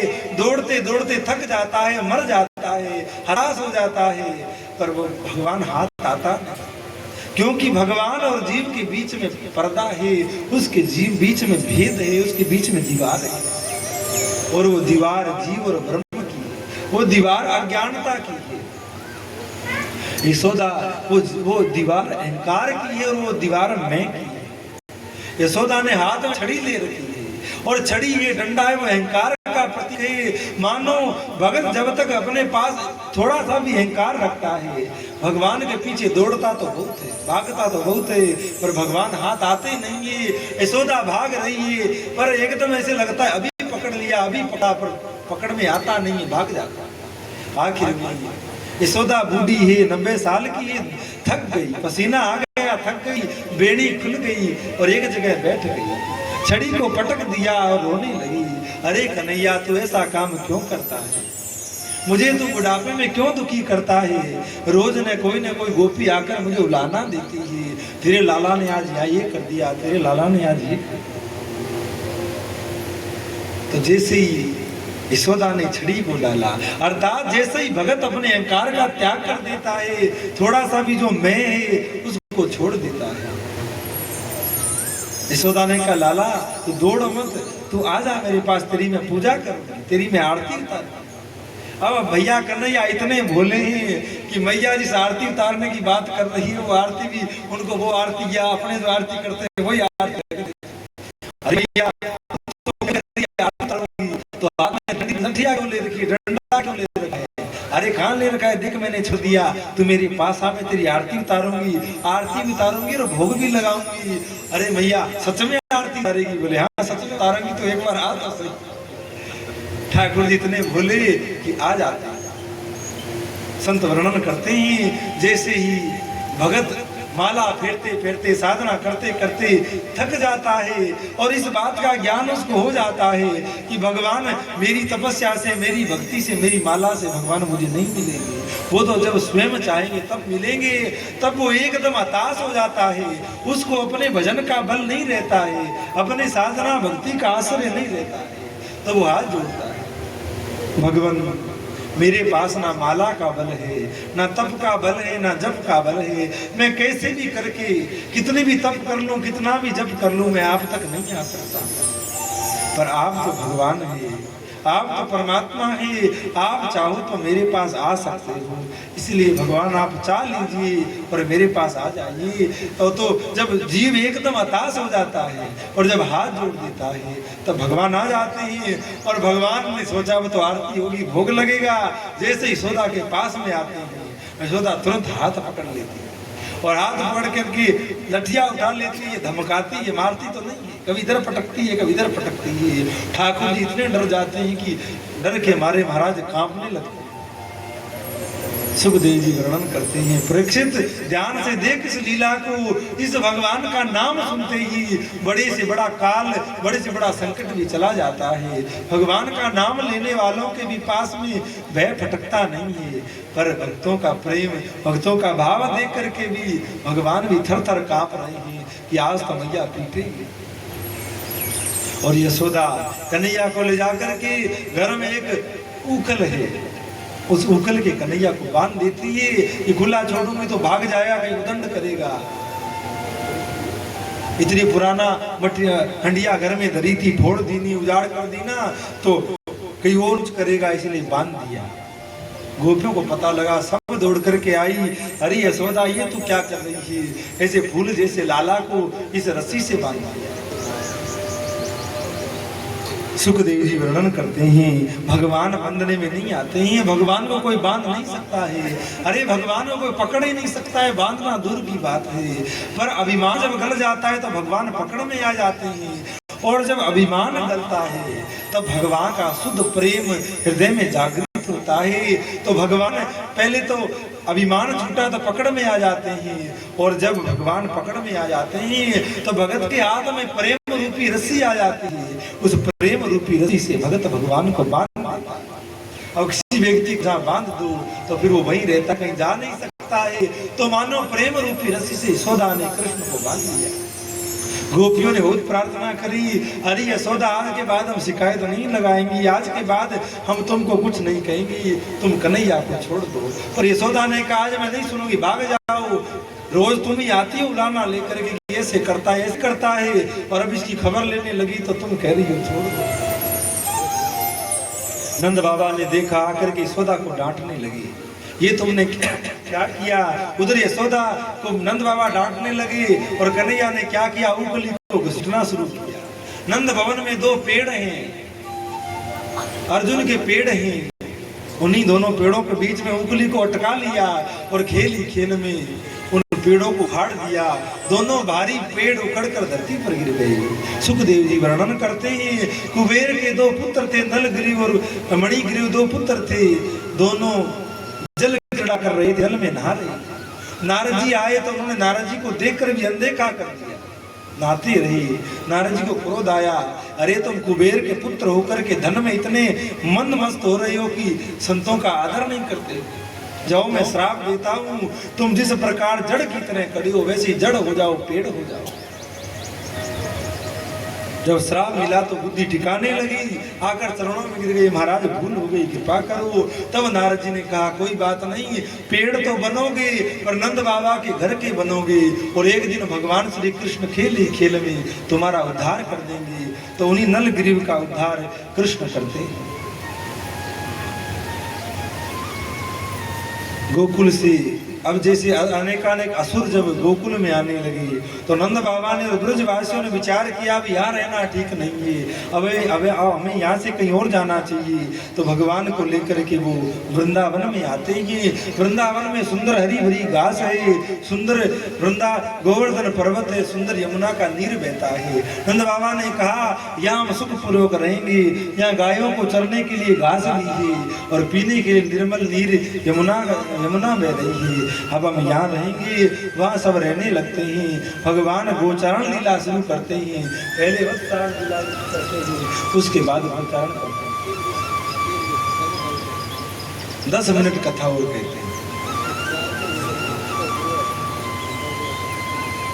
तो भगवान अपनी मैया से कहते हैं मैया अब मैं बड़ो है गयो, मोकू आज्ञा दे मैं गोचारण करने जाऊंगा।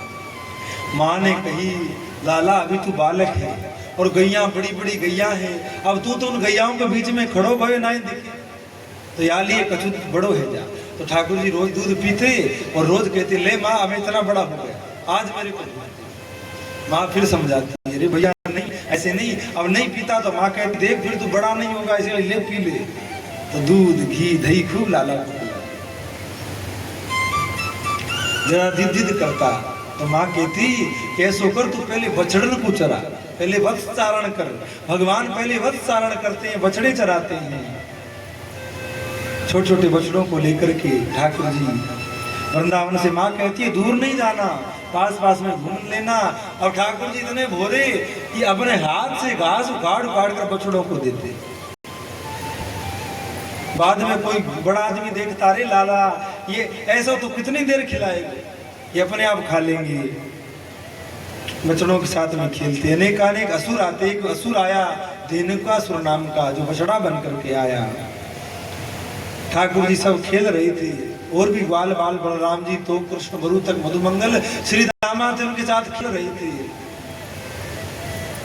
बछड़ा बन करके आया, पहले तो भगवान के साथ खेलने लगा, बाद में भगवान को मारने लगा। भगवान ने उसकी पूंछ पकड़कर उसको फेंका, नीचे गिरा तो मर गया। राधा रानी रुष्ट हो गई, अरे कृष्ण तुम गो हत्यारे हो, तुम मुझे छूना नहीं, दूर रहो। राधा रानी सखियों के संग विचरण कर रही थी, राधा रानी की ओढ़नी झाड़ी में अटक गई। ठाकुर जी दौड़ करके आए, मैं निकाल दूं, मैं निकाल दूं।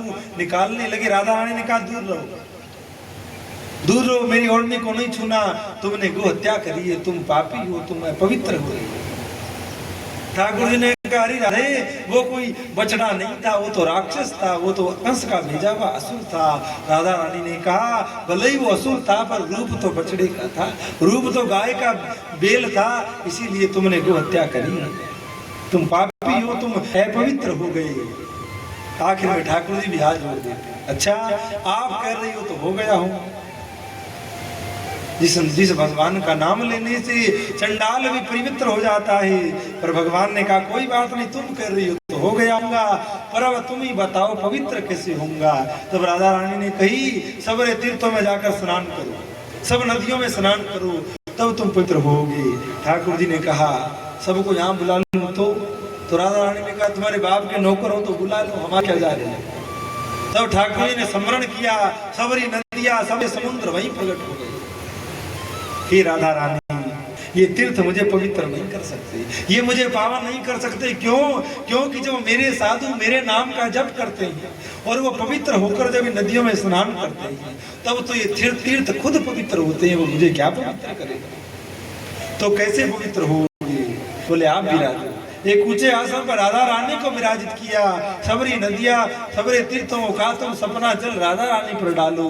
तो गंगा, यमुना, सरस्वती, झेलम, व्यास, वेत्रवती सब नदियां अपना अपना जल राधा रानी पर डालने लगी। राधा रानी के श्रीअंग से होते हुए जल नीचे गिरा। ठाकुर जी ने गड्ढा कर दिया, उस गड्ढे में बैठ गई और ऊपर से जल आकर जो राधा रानी के शरीर से होकर जो जल श्री कृष्ण पर पड़ा।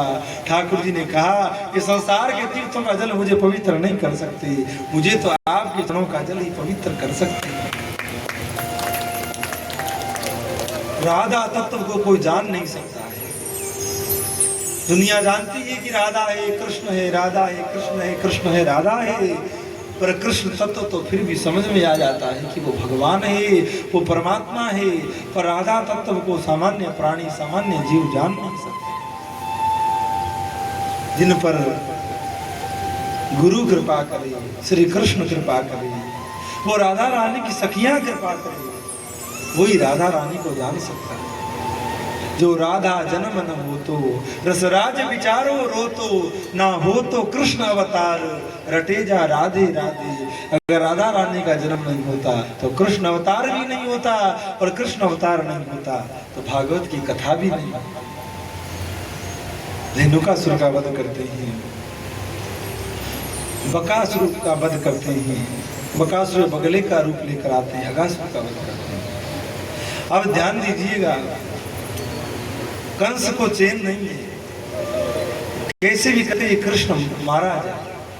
तो करने जितने प्रयास करने चाहिए सब वो प्रयास करता है, अनेक राक्षस भेजता है, सब मारे जाते हैं। अंत में एक अगासुर नाम का राक्षस है, उसको भेजते हैं। अब ये लीला बड़ी महत्वपूर्ण लीला है, ध्यान देकर सुनो। अगासुर है वो एक बड़ा अजगर का रूप बना कर आता है और मुंह खोल करके बैठ जाता है। श्री कृष्ण बाल बाल को लेकर के गोचारण करने आते। धीरे बड़े हो गई थी तो माँ ने कह दिया बड़ी हो गई हो तो गोचारण करो, तो मुहूर्त निकाला गया। तो दीपावली की 8 दिन बाद जो गोपाष्टमी आती है, उसी दिन श्री कृष्ण गोचारण करना शुरू करते हैं। तो उस दिन गौशालाओं में गायों का पूजन करना चाहिए, प्रणाम करना। वैसे तो गाय को नित्य प्रणाम करो।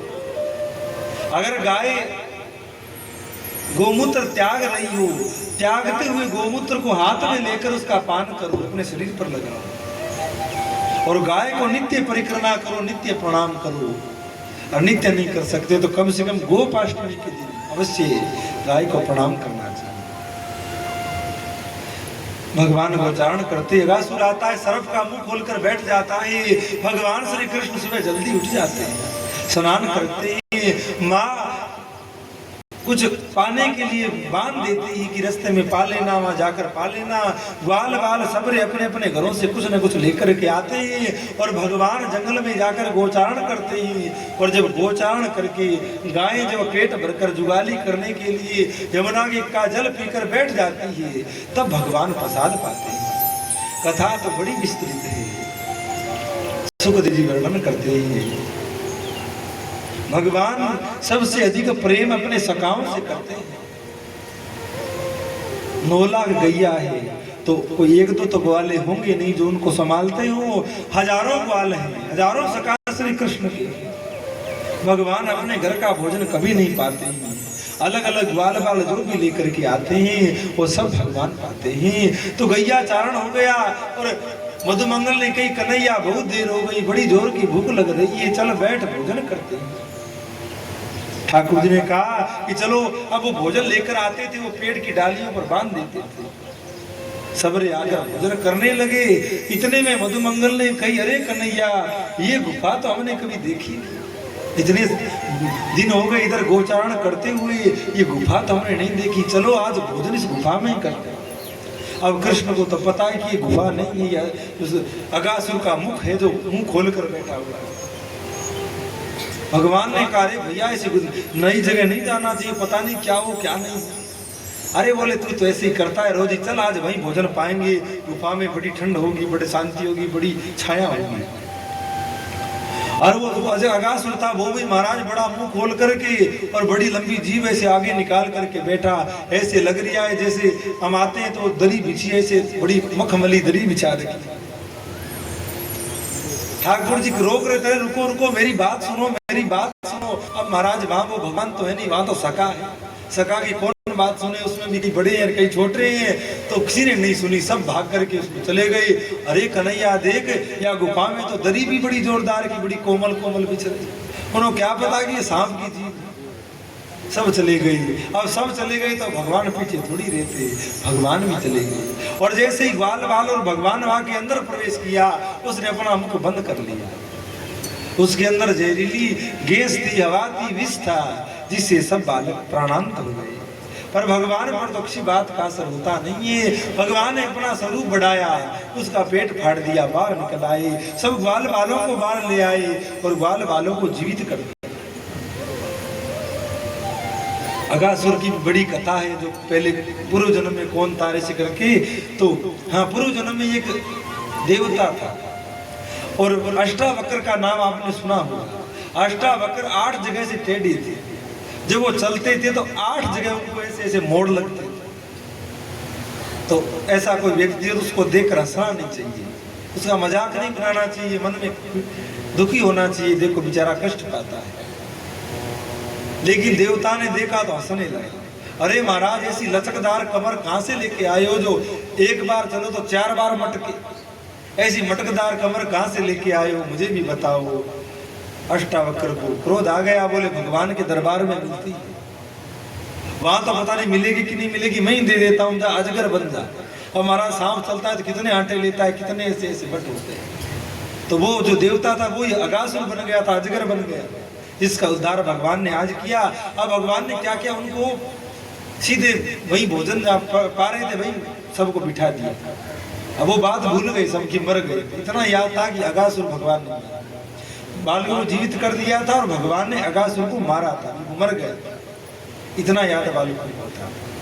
अब सब बालक भोजन करने बैठे, भगवान ने सब, अगर चाहे राम अवतार देखो चाहे कृष्ण अवतार देखो, लीलाएं बहुत हुई है, पर भगवान ने सबसे अधिक प्रेम अपने मित्रों से किया, चाहे वो राम अवतार में किया और चाहे वो कृष्ण अवतार में किया। भगवान सब मित्रों के मनोरथ को पूर्ण करते हैं। जो भी ग्वाल बाल अपने घरों से लेकर के आते वो सब हो पाते। तो एक दिन ब्रह्मा जी भगवान की लीला गाते हुए ब्रह्मलोक पहुंचे। अब ब्रह्मा जी ने चश्मा लगा रखी और वेद के पेजों को पढ़ रहे, गौर से एक एक शब्द देख रहे थे, पढ़ रहे। ब्रह्मा नारद जी ने प्रणाम किया।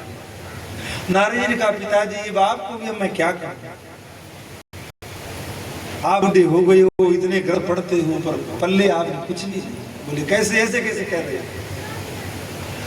जिस भगवान, जिस परमात्मा का विवेचन आपकी जो वेद करते हैं, ये जो शास्त्र करते हैं, वो परमात्मा धरती पर प्रकट है और प्रत्यक्ष में लीला कर दिया है, और ऐसी लीला कर दिया है जो आपने आज तक नहीं देखी। बोले ऐसे नहीं हो सकता, भगवान तो निर्गुण है, भगवान तो प्रकट होते नहीं है, भगवान तो ये वेद कह रहा है कि ऐसा है, ना रंग है ना रूप है ना। नहीं तो देखो सब देवता लाभ ले रहे हैं, दर्शन कर रहे हैं, और आप यहाँ बैठे हुए वेद के पेज इधर उधर कर रहे हैं। तो ब्रह्मा जी ने कहा ऐसा हो नहीं सकता, ऐसा होता तो मुझे पता होता। तो बोले जाकर देख लो। तो नीचे तो वो लीला चल रही थी कि सब बालक भोजन कर रहे थे, ठाकुर जी भोजन कर रहे थे, और ऊपर ब्रह्मा जी ने आकर देखा, देखने आए कि देखो क्या लीला है। और लीला क्या थी, भगवान अब जितने ग्वाल बाल थे सबके साथ में ही भगवान भोजन पाते। सबको ये लगता भगवान तो मेरे साथ बैठ कर पा रहे हैं, भगवान तो मेरे साथ बैठ कर पा रहे हैं। और भगवान रोज अलग अलग मित्र के यहाँ से आया हुआ भोजन पाते और खुद का भोजन उनको देते। और अगर गहराई में उतरे तो ग्वाल बाल सब संत थे, जिन संतों का भाव था कृष्ण हमारा मित्र बने, तो मित्रवत उनके साथ वो लीला करते। मात्र बारी रूप अगर देखा जाए तो वो बालक थे, कृष्ण के मित्र थे। तो एक दिन की बात, श्री दामा एक ब्राह्मण बालक है जो रोज ठाकुर जी के हाथ में लीला करने आता है, गऊ चराने आता है। गाय उसके पास है नहीं, गरीब ब्राह्मण। अब महाराज आज ग्रंथों में कितनी भी कथा आई है तो गरीब ब्राह्मण था, गरीब ब्राह्मण था। ब्राह्मण को हमेशा गरीब ही बताया गया, पर जो ब्राह्मण के पास होता है वो किसी के पास नहीं होता है। ब्राह्मण के पास ज्ञान होता है। तो गरीब ब्राह्मण था और रोज आता था। तो एक दिन कन्हैया ने कही, श्रीदामा तू रोज आता है पर अपने घर से कभी भी कुछ भी नहीं लाता है मेरे लिए। कल मैं तेरे घर का भोजन करूंगा, तू लेकर आ। श्रीदामा घर पहुंचा, अपनी माँ से कहा, माँ आज कन्हैया ने कहा है कि तू भोजन लेकर आना, मैं तेरे घर का कल भोजन पाऊंगा। ब्राह्मणी रोने लगी, अरे बेटा मैं स्वयं इधर उधर जाकर के लोगों के घरों में कुछ पूजा पाठ कहानी कथा कह करके भोजन करती हूँ, क्या दूं, घर में तो कुछ है नहीं। अरे माँ कुछ भी दे दे, कन्हैया को मैं जानता हूँ, अगर कल मैं कुछ लेके नहीं गया तो कन्हैया पूरे दिन भूखा रहेगा, कुछ पाएगा नहीं, इसलिए कुछ तो दे। तो ब्राह्मणी ने कहा कि और तो कुछ नहीं है, कुल्हड़ में 3-4 दिन पुरानी छाछ पड़ी है, वो ले जा, लेकिन कन्हैया को दे नहीं देना, इतनी खट्टी छाछ वो खाएगा तो उसका मुंह खराब होगा, इसीलिए ले जा। और ले जाकर के जब कन्हैया देखे उस समय इसको मटकिया को नीचे डाल देना, फोड़ देना और कह देना लाया तो था नीचे गिर गया, इसीलिए तुम दूसरे का पा लो, तो वो फिर वो खा लेगा, और नहीं लेके जाएगा तो फिर वो राज हो जाएगा। कहा ठीक है। तो मधुमंग श्रीदामा वो हंडिया पे कपड़ा बांध के और ले गए। जैसे ही भोजन का समय हुआ, सब भोजन पाने लगे, तो श्रीदामा छुप गया कि मैं छुप जाऊंगा, उसको याद ही नहीं आएगा, इतने सारे हैं तो खा लेगा। तो अरे भगवान से कौन छुप सकता है? प्रत्येक आप हम संसार में जितने जीव हैं सब भगवान की नजर में रहते हैं। अंधेरा है, कौन देखता है, कौन क्या है, कहीं कुछ करो इस भूल में मत रहना। भगवान की दृष्टि हर क्षण जीव पर लगी हुई है। तो श्रीदामा नहीं सोचा कन्हैया कहीं बैठा होगा, मेरे को नहीं दिखेगा। और जैसे ही भोजन पाना शुरू हुआ तो ठाकुर जी बोले, अरे वो श्रीदामा कहाँ है, दिखता नहीं है, मैं तो आज उसके घर का पाऊंगा, कल मैंने कहा था। इतने में किसी ने कहा, ये बैठा, ये छुपकर बैठा सबसे पीछे।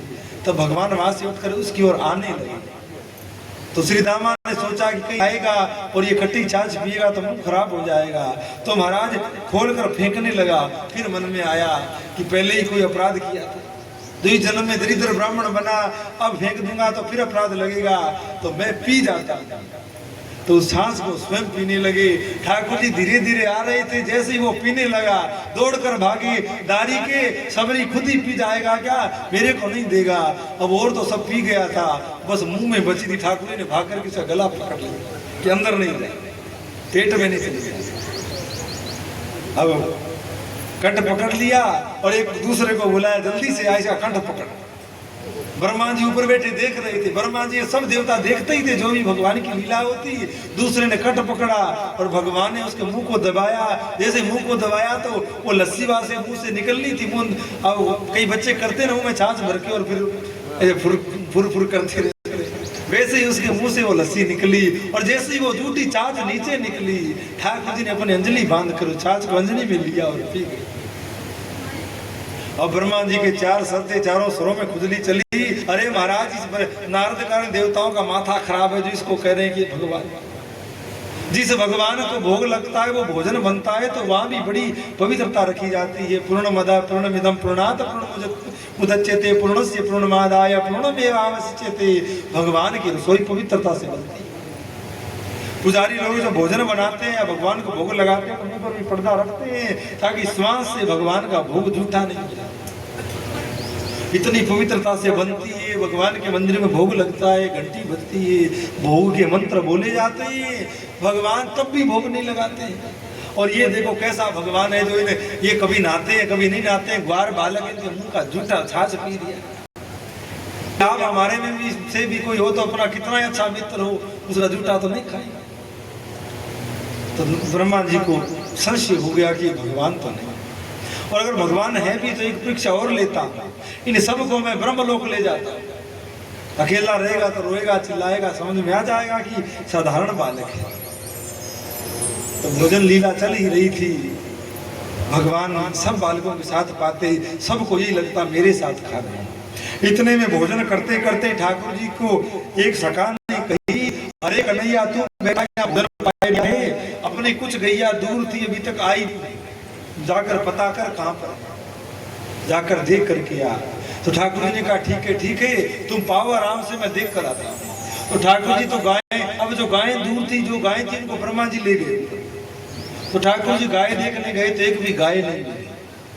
अरे भागे, अरे मधुमंगल, अरे सुदामा, अरे श्री तो कृष्ण, पता नहीं अपनी गायों को कौन ले गया, एक भी गाय नहीं है, ना गाय है ना गाय की रस्सी है, पता नहीं सब गायें कहाँ चली गई। ऐसे चिल्लाते हुए ठाकुर जी आए और जहाँ भोजन कर रहे थे वहां आए। तो ना वहाँ बालक है, ना वो भोजन है, ना वो डंडा है, कुछ भी नहीं, केवल ठाकुर जी अकेले। और ब्रह्मा जी ऊपर बैठे बैठे सब देख रहे हैं कि अब ये क्या करता है। ठाकुर जी रोने लगे, अरे सब तुम कहाँ चले गए मुझे छोड़ करके, गाय कहाँ गई, ग्वाल बाल कहाँ गई। ब्रह्मा जी हंसने लगे, अरे ये भगवान थोड़ा, ये तो बालक है, देखो रो रहा है, ये अब ऐसा होता ही है, अकेला कोई बालक कहीं छूट जाए तो रोता ही है, रो रहा है। इधर तो भगवान रो रहे थे पर मन ही मन, हाँ ये ब्रह्मा जी की लीला है, ठीक है। तो उधर तो रो रहे हैं और उधर भगवान ब्रह्मलोक में पहुंच गए। और ब्रह्मलोक में जाकर के द्वारपाल थे, उनको बोला, ब्रह्मा जी का रूप बना कर गए। बोले कि नकली ब्रह्मा घूम रहा है आजकल और मेरा कोई काम बिगाड़ता है। कई बार होता है ना कि नकली साइन कर दो जैसे, तो बोले नकली ब्रह्मा घूम रहा है मेरा रूप बना करके, आए तो खबर लेना। का ठीक है महाराज। तो भगवान तो अंदर चले गए ब्रह्मलोक में और ब्रह्मा जी आए तो द्वारपालों ने पीटा। अब ब्रह्मा जी चिल्लाए, अरे मैं ब्रह्मा हूँ, मैं तुम्हारा स्वामी हूँ, ब्रह्मलोक का स्वामी हूँ, मुझे क्यों मार रहे हो। बोले ब्रह्मा जी तो अंदर है। बोले अंदर है? हाँ बोले वो तो अंदर है। दो चार लफ्ज पड़े तो थोड़ी अक्ल आ गई, इतने में भगवान भी आ गए। अब जो भगवान को देखा, प्रणाम किया।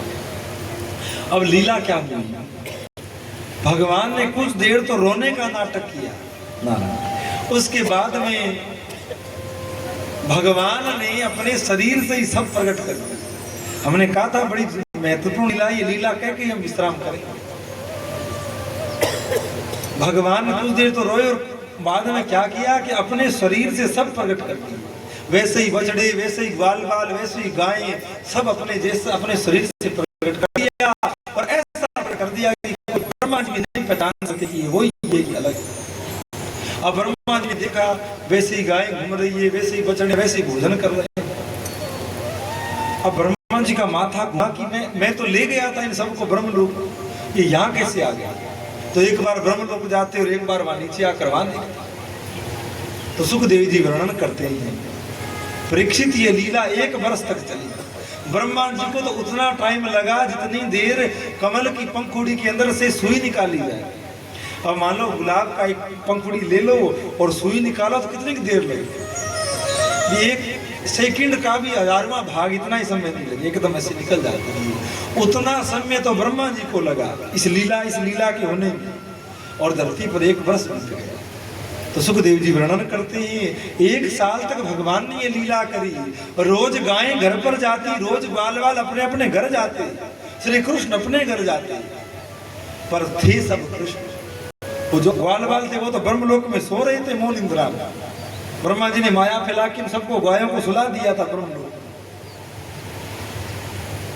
पर इस बात को जान भी कोई नहीं पाया कि बछड़े के रूप में भी कृष्ण है, गायों के रूप में भी कृष्ण है। और सुखदेव जी कहते हैं, परीक्षित ये लीला इतनी विचित्र है कि सामान्य प्राणी इसको समझ नहीं सकते। ये लीला भगवान ने किस भाव से करी, तो ध्यान देकर सुनिएगा। ब्रज की गोपियां हैं, वो जब यशोदा को श्री कृष्ण को अपनी गोद में बिठा करके दुलार करते हुए देखती, माखन खिलाते हुए देखती, तो उन ब्रजांगनाओं गोपियों को लगता ये कृष्ण मेरा बालक होता। तो जैसे यशोदा इसका दुलार कर रही है, ऐसा ही दुलार मैं करती। जब गायें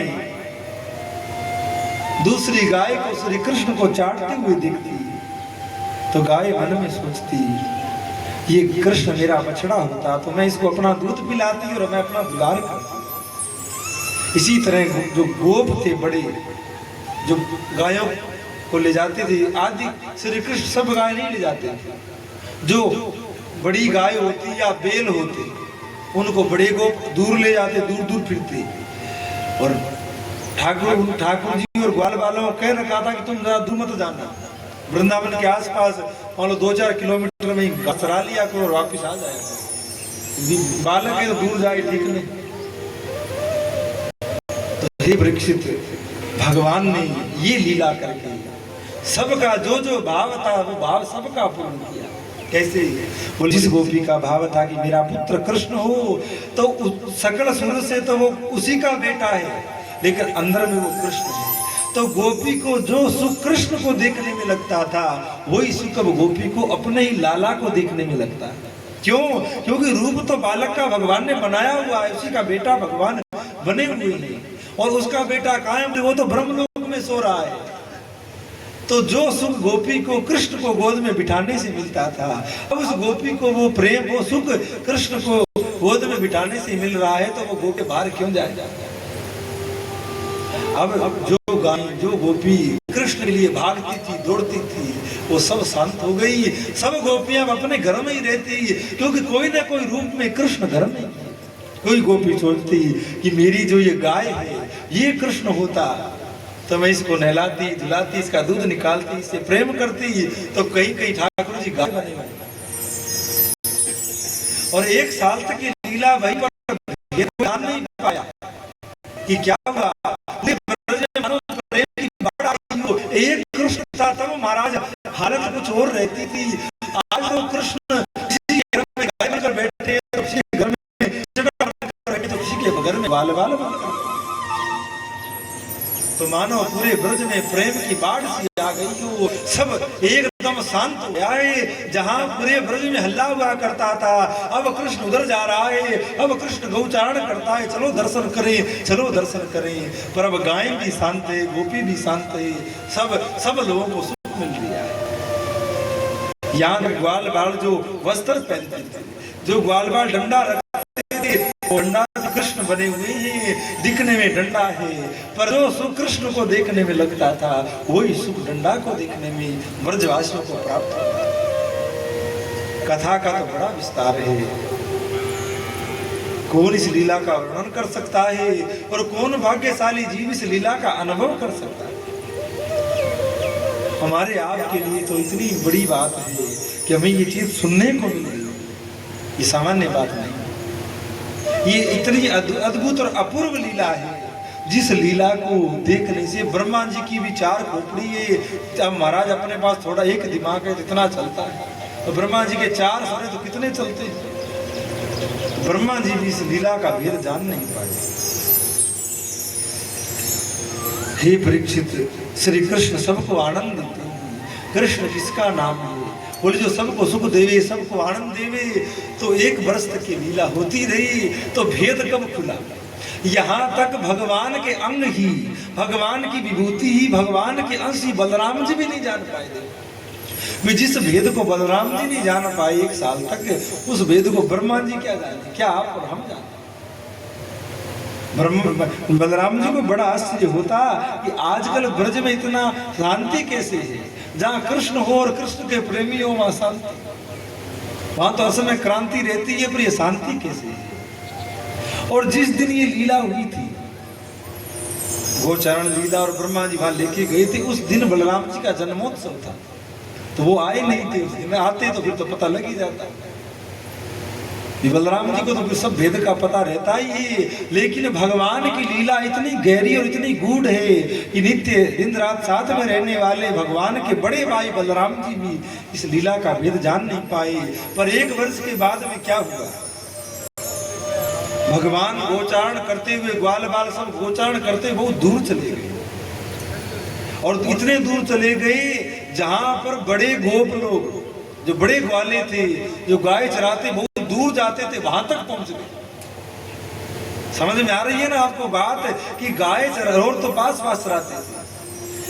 अब आज भगवान ग्वाल बाल उन गायों को लेकर इतनी दूर चले गए जहां उनके पिताजी लोग जो और दूर जाते थे, उन्होंने कह रखा था कि तुम दूर मत आना, तुम वहीं पास पास रहना, बाद में घर चले जाओ।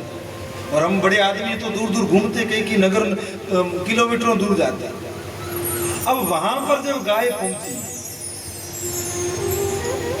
और ग्वाल बाल पहुंचे और कृष्ण पहुंचे, तो जो बड़े ग्वाले थे, थोड़ा ध्यान से सुनोगे तो समझ में आएगी। इधर थोड़ी सी इधर उधर हुई तो फिर बात गई। अब जब भगवान वहां पहुंचे, गाय वहां पहुंचे, तो उन ग्वालों को क्रोध आया। जो उनके पिता जो ग्वाल बाल थे, उनके पिताजी जो लोग थे, बाबा नंद भी थे और भी सब थे। उनको क्रोध आया और क्रोध इसलिए आया कि बालकों को हमने कितनी बार समझाया, कितनी दूर मत आया करो, इतनी दूर जंगल में आते हो, कोई बात हो जाए, घटना हो जाए, दूर तो दूर ही होता है, बालक तो बालक होते हैं। तो ये मूर्ख बालक इतनी दूर गायों को ले आए, तो उनको सबको क्रोध आया। और जो गायें थी,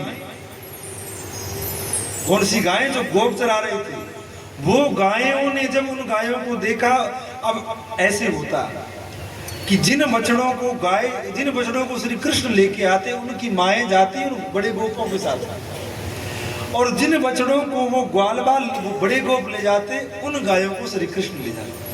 अब मान लो ये तो आप भी जानो कि गाय और बछड़ा पास पास रहेंगे तो बछड़ा दूध पी जाएगा, तो शाम को क्या निकाले, तो मायों को एक तरफ भेजा जाता और बछड़ों को एक तरफ उल्टा पलटा होता। तो गायों ने जब अपने बछड़ों को देखा जो श्री कृष्ण चरा रहे थे, तो उन बड़े गोपों की गाय उन बछड़ों के पीछे के लिए दौड़ी, अपने आप उनकी एन में दूध झरने लगा। मानो गाय का प्रेम बछड़े से नहीं था, वृंदावन का प्रभाव है। गोपी का प्रेम अपने पुत्र से नहीं है, कृष्ण से है। भले बेटा है पर बेटे से कोई लगाव नहीं, कोई प्रेम नहीं, और बेटे का भी प्रेम माँ से नहीं है, कृष्ण से। इसीलिए हमने पहले भी कहा कि ये लीला बड़ी विचित्र लीला है, इसे कोई समझ नहीं सकता। तो उन गायों का प्रेम बछड़ों से तो नहीं है, लेकिन आज जब उन गायों ने बछड़ों को देखा तो उन बछड़ों की ओर दौड़ पड़ी, कृष्ण की ओर नहीं दौड़ी, बछड़ों की ओर दौड़ी। क्यों दौड़ी? क्योंकि बछड़ों के रूप में ही कृष्ण है। अब जो बछड़े गोपों के साथ में थे, जो बछड़े थे कृष्ण नहीं थे, उन बछड़ों को कृष्ण बनी हुई गायों को देखा तो वो बछड़े भी दौड़े। अब आप समझ तो गए होंगे, गायों ने जब कृष्ण बने हुए बछड़ों को देखा तो वो गाय उन बछड़ों की ओर दौड़ी, और कृष्ण के साथ जो गायें थी, जो कृष्ण ही बने हुए थे, वो गायें तो ब्रह्मा जी के यहाँ थी। तो उन गायों को जब उन बछड़ों ने देखा तो बछड़े दौड़े, अर्थात गायें भी दौड़ी और बछड़े भी दौड़े। उधर से गाय और बछड़े दौड़े और ग्वाल बाल लट लेकर के अपने बालकों को पीटने के लिए, क्योंकि इतने दूर क्यों आ गए। अब जैसे ही अब गायें तो दूध पिलाने के लिए, अपने बच्चों से दुलार करने के लिए दौड़ी थी, या बछड़े दौड़े थे अपनी मायों का दूध पीने के लिए दौड़े थे, जो कृष्ण बने। लेकिन ग्वाल बाल जो पीटने के लिए आए थे अपने बच्चों को, वो जैसे ही पीटने के लिए आए और उनको पकड़ा तो पीटने का भाव तो जाता रहा, और सबने अपने बच्चों को अपनी गोद में बिठा दिया और सब दुलार करने लगे। क्यों? क्योंकि वहां उनके सीधे बालक होते तो क्रोध होता और पीटते, पर वहां बालक तो ब्रह्मलोक में थे, उनके बालक वहां तो कृष्ण था, और कृष्ण का तो प्रभाव और कृष्ण से तो उनका प्रेम है, तो क्रोध जाता रहा और उनको वो लाभ प्राप्त हुआ। आज जो बलराम जी ने सोचते तो रोज ही थे बलराम जी की क्या लीला हो रही है, लेकिन आज जब ये लीला देखी तो बलराम जी को बड़ा आश्चर्य हुआ और भगवान से पूछा, कृष्ण ये क्या लीला है? जो गायें तुम्हारी ओर दौड़ती थी तुमको देख करके, जो बछड़े तुम्हें देखकर तुम्हारी ओर दौड़ते थे, और जो ग्वाल बाल केवल तुमसे प्रेम करते थे, जो गोप केवल तुमसे प्रेम करते थे, उन वो गोप अपने बालकों को लेकर बैठे हैं, उनको दुलार कर रहे हैं, और गायें तुम्हारी ओर न आकर बछड़ों की ओर दौड़ी है, बछड़े तुम्हारी ओर न आकर गायों की ओर दौड़ेगी। क्या बात है? तब ठाकुर जी ने कहा, अब देखो तो क्या देखते हैं, ना कोई गाय है, ना कोई बछड़ा है, ना कोई ग्वाल बाल है, सब कृष्ण बने हुए। मानो जो गोप थे वो तो गोप ही थे, और उनके वाली गायें गायें थी, उनके वाले बछड़े बछड़े थे, पर कृष्ण के साथ में जो था वो सब कृष्ण। उधर जब ब्रह्मा जी ने देखा कि इधर भी वही बालक और उधर भी वही बालक, तो समझ में नहीं आया क्या होता है। उधर जब भगवान पहले पहुंच गए और ब्रह्मा जी बाद में गए, दो चार लट पड़े, इतने भगवान आ गए। ब्रह्मा जी ने प्रणाम किया, महाराज आपने बड़ी कृपा करी, मेरी बुद्धि भी नहीं निर्णय कर पाई, नहीं समझ पाई कि क्या ये भगवान है। आपने कृपा करके मुझे बता दिया, मुझे अभिमान था कि मैं ब्रह्म हूँ, मैं सृष्टि करता हूँ, पर आज भगवान ने वैसे ही सृष्टि करके ये ब्रह्मा जी को बता दिया कि तुम्हारे जैसे ब्रह्मा मैं ही बना था। तो कहने का भाव, जिस श्री कृष्ण की लीला को देख करके ब्रह्मा जी शरीर के मोह में पड़ सकते हैं, संशय में पड़ सकते हैं, तो हमारे आपकी क्या दशा होगी जब भगवान की लीला हम देखेंगे। इसीलिए संत कहते हैं कि भगवान की लीला देखने से पहले उसको सुन लिया जाए, सिद्ध पुरुष को मिलने से पहले, सिद्ध पुरुष की आचरण को देखने से पहले उसके बारे में सुन लिया जाए तो फिर संशय नहीं होता है। अन्यथा भगवान की लीला सीधे देखोगे तो संशय होगा, अरे ये कृष्ण भगवान है तो ऐसे क्यों करता है, ये भगवान है तो चोरी क्यों करता है। इसी बात के साथ में आज हम विश्राम करते हैं और ध्यान से सुनिएगा, कल कथा का विश्राम है। जिसने 6 दिनों तक कथा नहीं सुनी हो और 7वें दिन की कथा सुन लेता है उसको 7 दिनों का पुण्य प्राप्त होगा। तो कल सब लोग आकर के कथा का श्रवण करिए और बड़ी कृपा भगवान की हुई। इसी प्रकार साल में एक बार तो इस गांव वालों पर कृपा होती रही, चाहे कोई कथा सुनाने कोई आए और भगवान की कथा हो। इसी में गांव का कल्याण है, इसी में गांव की धन्यता और दिव्यता है।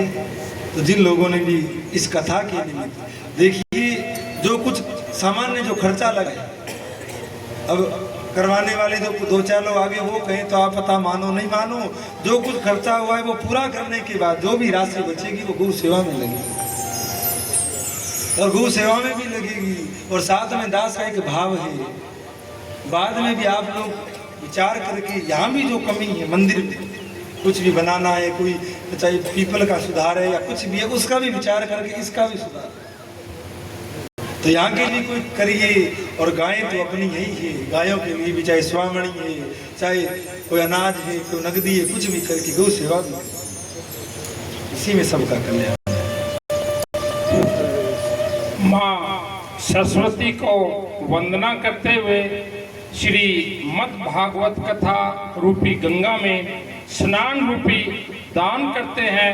उन भक्तों के नाम इस प्रकार है: 1100 रुपये गुप्त दान, 1 सवा मणि,